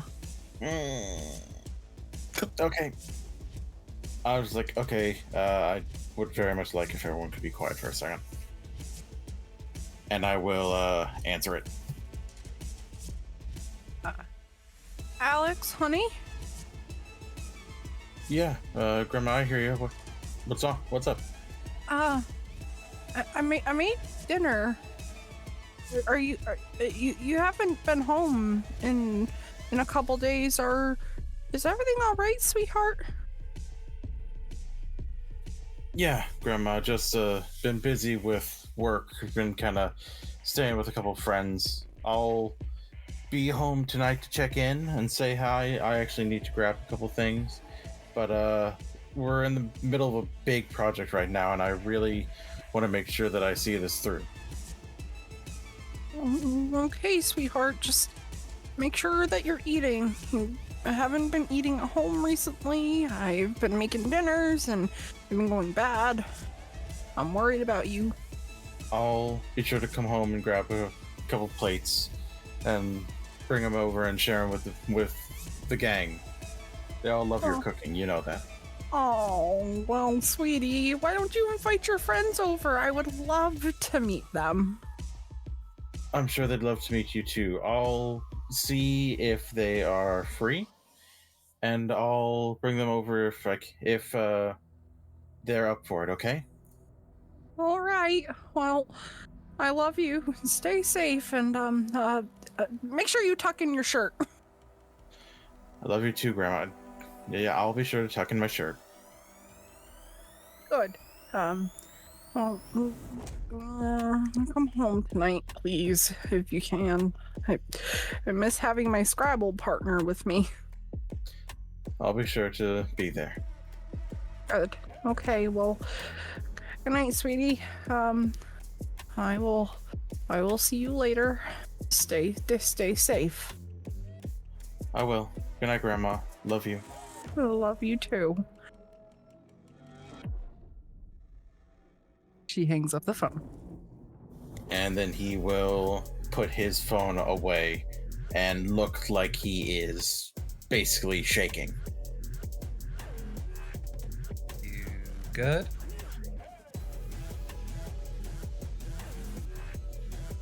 I know it's not secure, but would we maybe be willing to?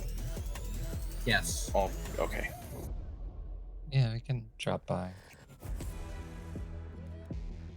I'm also going to pull out my phone and send a quick text message. Noted. Ivy's just pulling out her phone and checking it for any sort of messages or anything, but not. Gabriel will kind of walk over to Ivy and just kind of say to her, Ivy, we overheard your problem, and I just wanted you to know if you needed the help, I could perhaps examine one of these people that seem to be having these effects and, well, maybe get to the bottom of it. I'm going to see if I can figure out what's going on myself first. Of course. I'm here if you need me.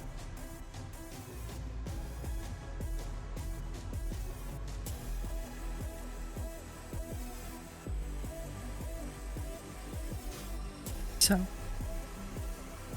you guys have a couple of things that you can do throughout the city. Keeping in mind, you have drugs that are becoming a problem, then bloods going missing, Alex's grandma, who's very worried, as well as Alannah, your sire got a really weird text regarding somebody called the Lady. What are we looking to do about all of the fun things that are going on? I don't know if there's much we can do about the text right now, because I have absolutely no context clues as to what it means. Well, we're definitely visiting Alexander's grandmother. Yes, that is a thing we can easily do.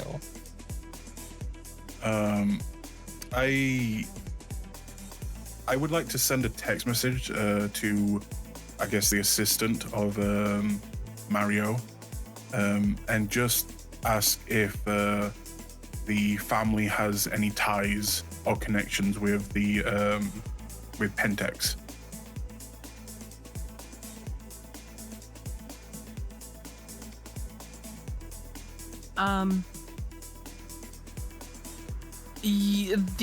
The receptionist gives you a quick text back. I do not personally know, and Mr. Giovanni is in a very important meeting right now, with a couple of new guests. But I will get back to you sometime tomorrow evening. Okay.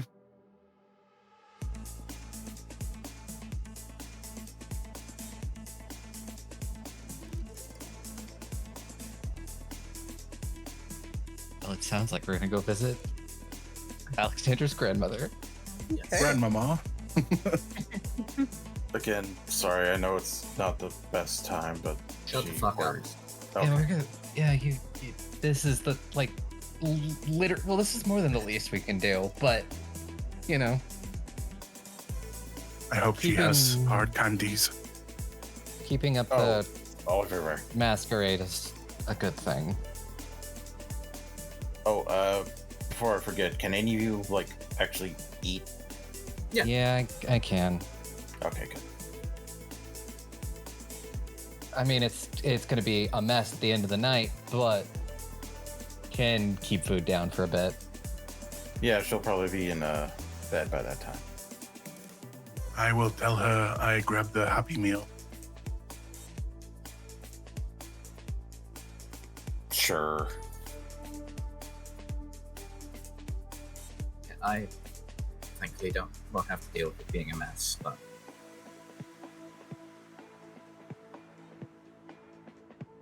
All right. I am going to try and call in some favors, for lack of a better word. See if I can get to the bottom of my problem. So, I will catch you all there. Sure. Yeah. Be Sure. safe. I'll do my best.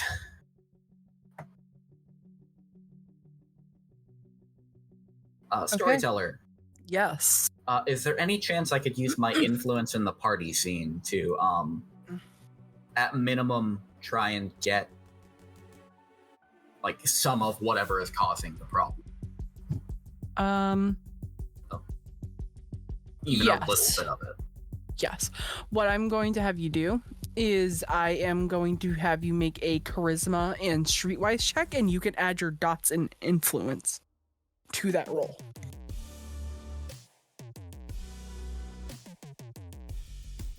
Four successes.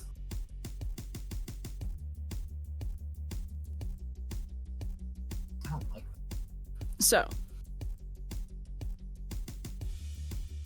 what you were able to get from your snooping around, you're asking of the people in the local party scene, going to nightclubs, and kind of taking a few minutes to kind of like refamiliarize yourself with the territory of the London night scene, is a couple of things. One, people don't actually know like what the stuff is being laced with. The original thought was fentanyl. But it has a bit, whatever is going on with people who are consuming these drugs, it's not quite in the same realm as what fentanyl does to somebody. The second thing is, it is strictly like a mortal thing. Thin Bloods, like your Thin Blood friends have tried to get a taste of like what this drug is to see if something happens to them, and it's completely mute. But if they drink from somebody who has it, that's when they get the feeling of that extreme. They describe it as like paranoia times like 100, but also mixed with like bouts of anger and like frustration. Something kind of similar to the lines of a hard upper. People are finicky, but they know for certain it's not ash. Whatever this drug is seems to be laced with something that could be supernatural, but not in the case of what you're used to dealing with. But that's all of the information that you're really able to gather for now. Considering that a lot of the Thin Bloods, and a lot of like the people that you are in the know with who are also in the know seem to be tucking in just a little bit early tonight. Fair.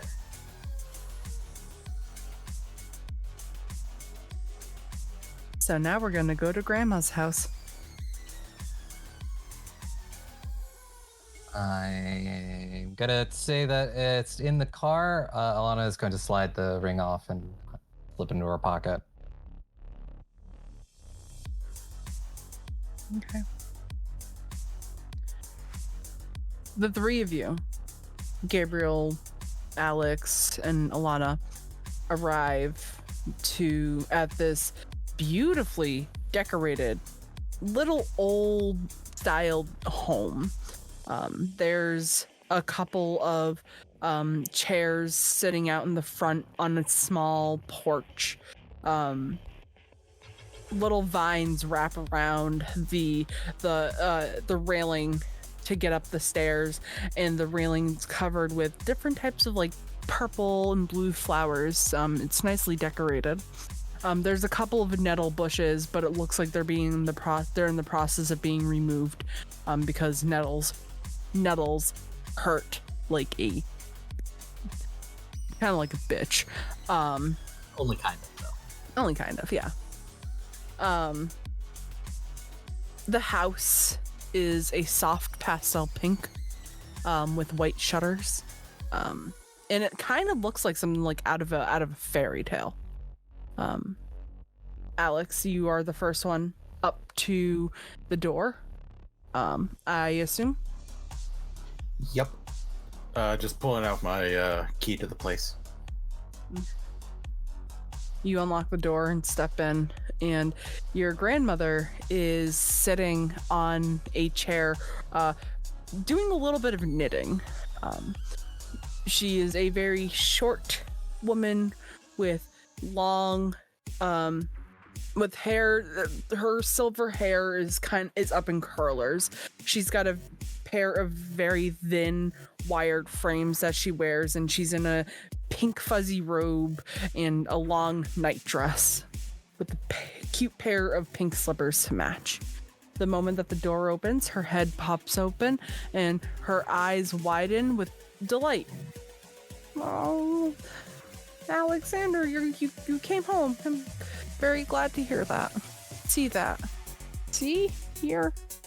We're your friends. Hello.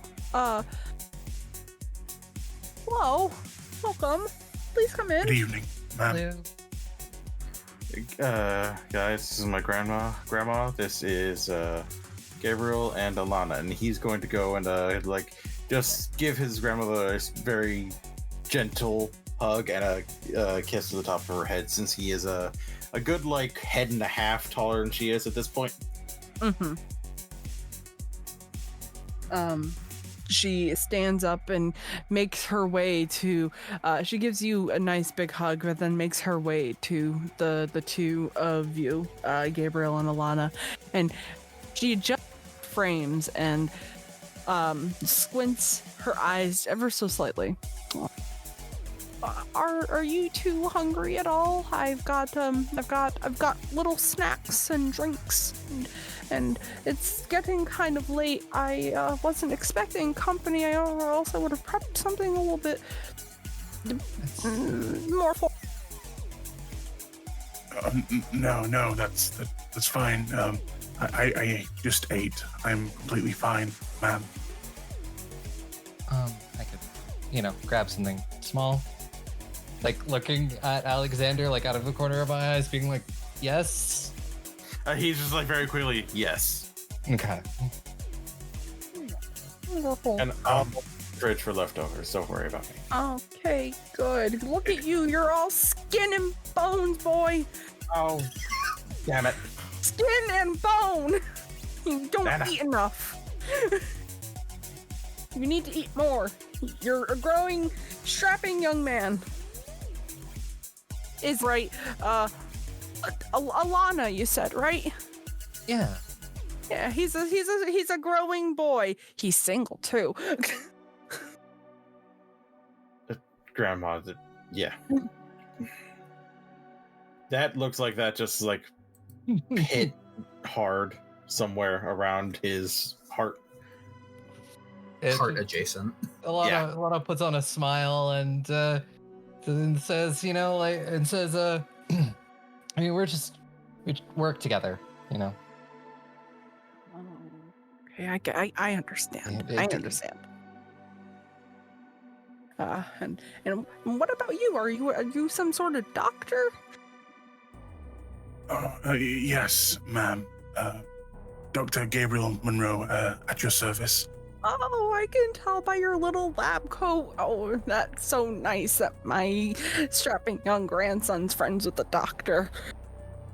I'm proud of you, boy. Now, I've got a question for you, Mr. Dr. Monroe. Yes, child. No, go ahead. No, my child. Okay. So, I've got a medical question for you, Sonny. Of course, ma'am. Okay. What would you like to know? So, you see how thin he is? Yes. how do we kind of, bulk him up a little bit? Yeah, I'm no professional. I'm just a grandma. And, I've got to be worried about my boy. And you are also very thin. Do you eat too? Oh, yes, I do. Why are all of your friends so frail and small? That I couldn't tell you. Well, ma'am, if we wanted to kind of grow him out a little, we could start him on a full treatment of certain steroids that could kind of fill him out to the point that you might be more happy with. Although their effects might be less so on your boy here, he is quite resilient. Oh, well, I just,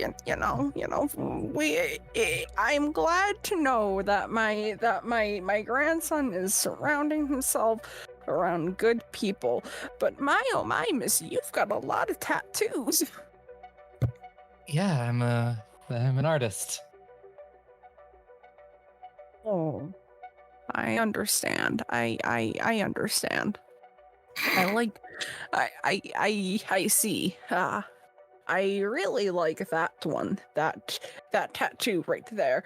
The one on your arm right there. And she's pointing to the the little like smoke smoke streams that are kind of like going up your arm. But aren't you worried that when you get older and your skin begins to kind of wrinkle that they're not gonna look as peppy?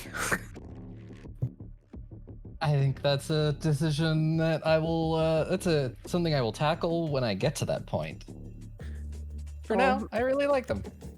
You know what? It is your body. It is your choice. I just don't get it. Women back when I was your age, we didn't get tattoos. Oh boy, here we go. Back in my day,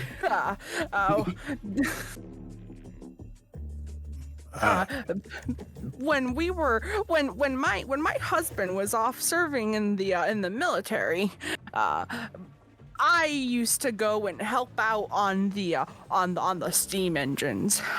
They didn't have much in the ways of workers, so they started hiring out women to do the men's jobs, and I gotta say I was quite strong back in my day. And now I see that women are getting tattoos and going to the working force, and it warms my heart to see. And she begins to go off on this tangent. Just smile and nod, smile and nod. While she's going on the tangent, Alexander is going to grab some food from the fridge just to clear it out a little bit, so to show that he does still in fact enjoy her food, even though he can't really taste it anymore. And then two, also will be trying to surreptitiously turn some picture frames down. Okay. Gabriel will kind of approach her and just say, begging your pardon, ma'am, but if at all possible, could I use your bathroom? My stomach isn't feeling quite well. Oh, poor thing. I've got some Bismol in there somewhere. If you need to, feel free to help yourself.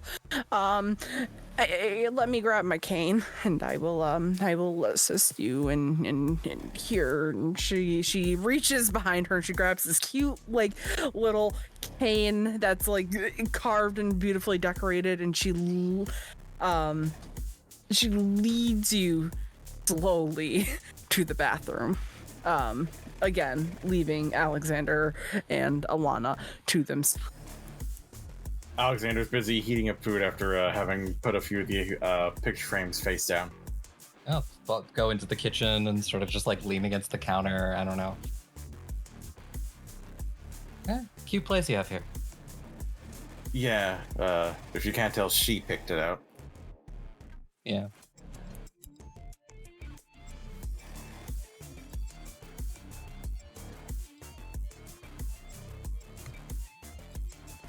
All right. Gabriel, Mhm. what is it that you were doing in the bathroom? Once I'm in there, and is there a lock to kind of lock the bathroom? Yeah. Once I lock it, Gabriel is going to pick now of all times to perform some dark arts and perform a dark magic ritual in this little old lady's bathroom. Necromancy in Grandma's bathroom is definitely a choice of how to spend a quiet evening at home.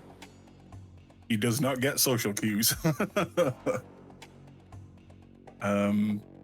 yeah, he'll Apparently.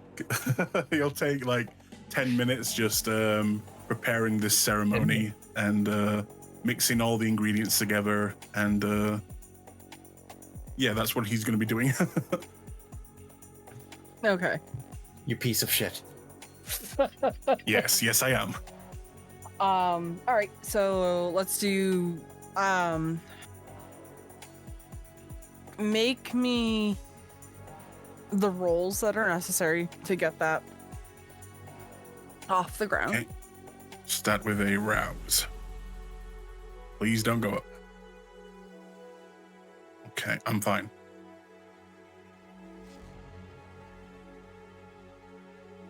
And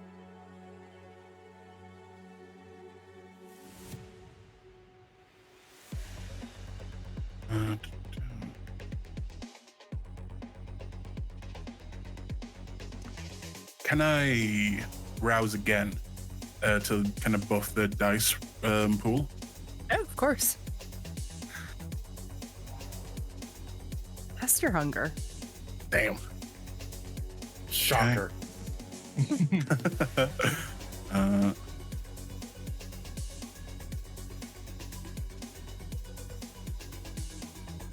Okay. Now go ahead and make me that roll. That is a 3 successes, so I do pass it. Okay. Um, And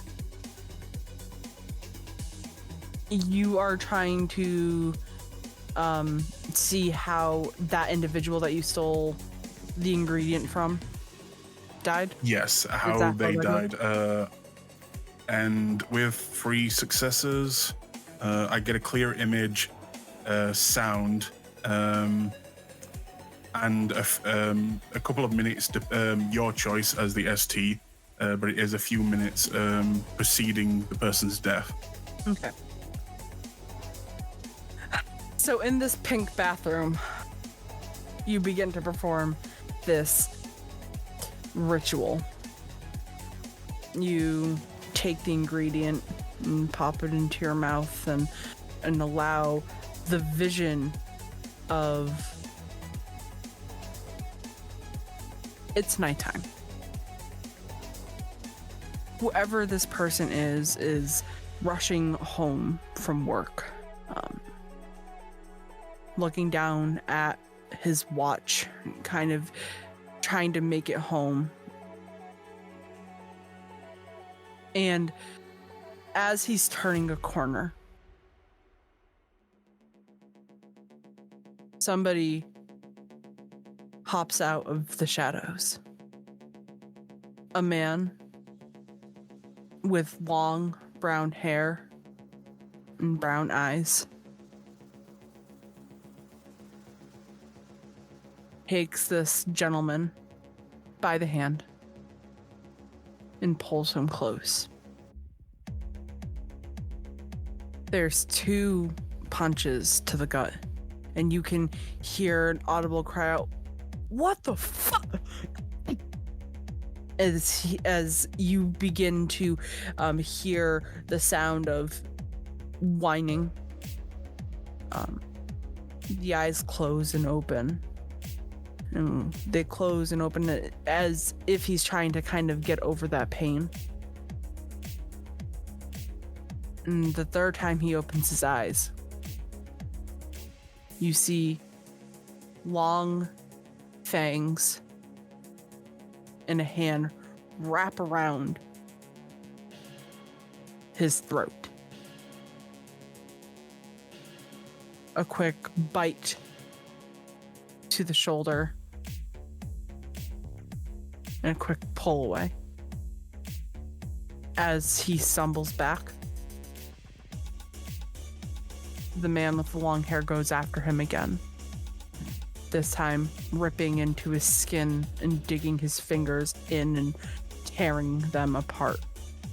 You hear crying and calls for pain until things go black.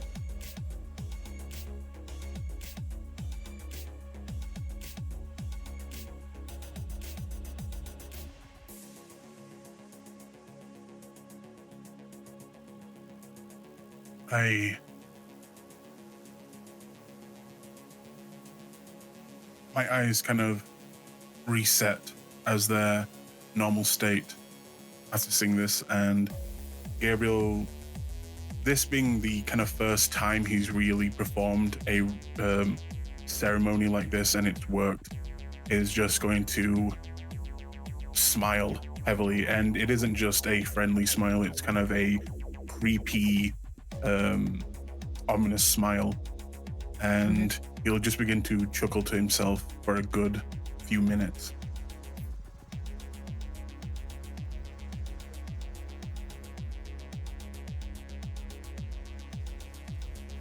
Ivy,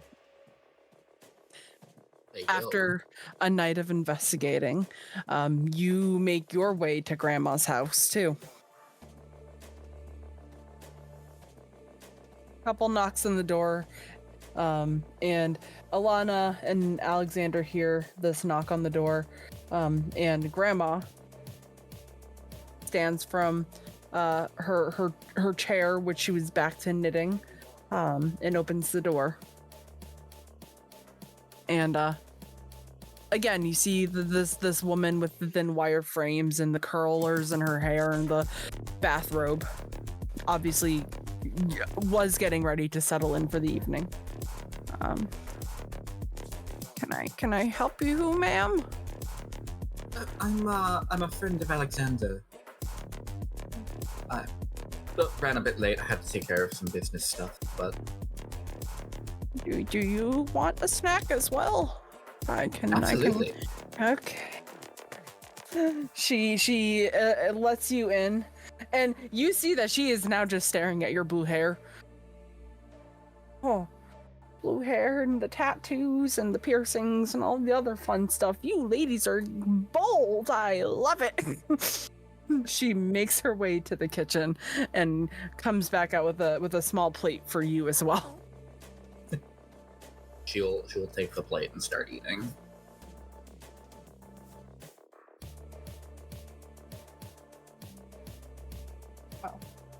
Well, Sonny, I am a little too tired to stay up and party with you, with your lovely friends.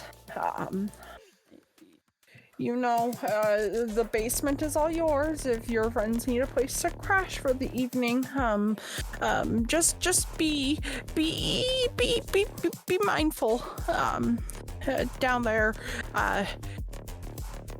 there's a lot of this one's baby stuff that I don't want to ruin. I'll be sure they behave, Grandma. Thank you. And she gets on her tippy toes to give you a little kiss on the forehead, and slowly with her cane makes her way up the stairs, and soon you hear a door close.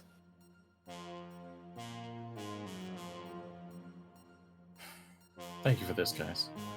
I appreciate it. Yeah, no problem. Yeah, absolutely. Sorry I was so late. I thought I was going to be done faster than the boss. Nah, it's all good. Did you find anything out? Yeah. I found a few things. The most interesting is that whatever it is only really affects mortals? Like, even folks like me that can normally do the stuff aren't really hit by it. But if we partake of the mortal that partook of the substance, then we are. Well, that's not good. No. Do we think this is just someone who fucked something up, or is this someone... I don't think we're that lucky. So you think someone's maybe trying to poison our food supply? Could be. Could also be. It could very well be somebody like us that just fucked up. But it seems too intentional to be that. Yeah.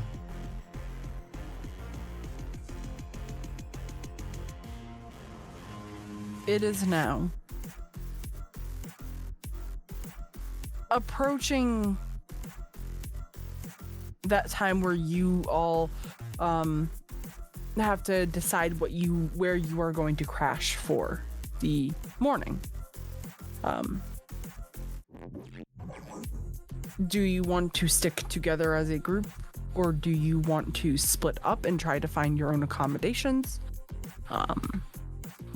How are we feeling? Alexander's wanting to stay here because he kind of owes it to his grandma since he's been gone for so long. And I've no offense of here or anywhere else, I have a place that I can crash. And we can meet up tomorrow night at the shop. It's not like any of us are gonna be running around during the day, right? Well, I'm not. I can't do that now. Gabriel, you eventually make your way out of the bathroom. Oh, he is here. Yeah, he went to the bathroom and has been busy, There for I guess. bit. Do I want to ask what you were doing? Alexander just stares at him for a minute, just like, what the fuck, man? He just gives you a nice, like, friendly smile back. So the answer is no. Got it.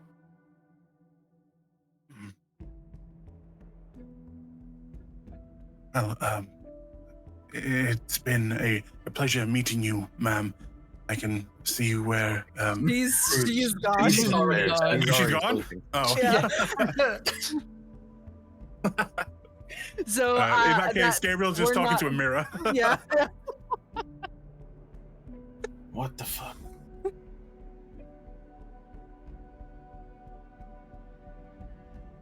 So, you all make your final preparations and take off to wherever you need to stay safe for the morning.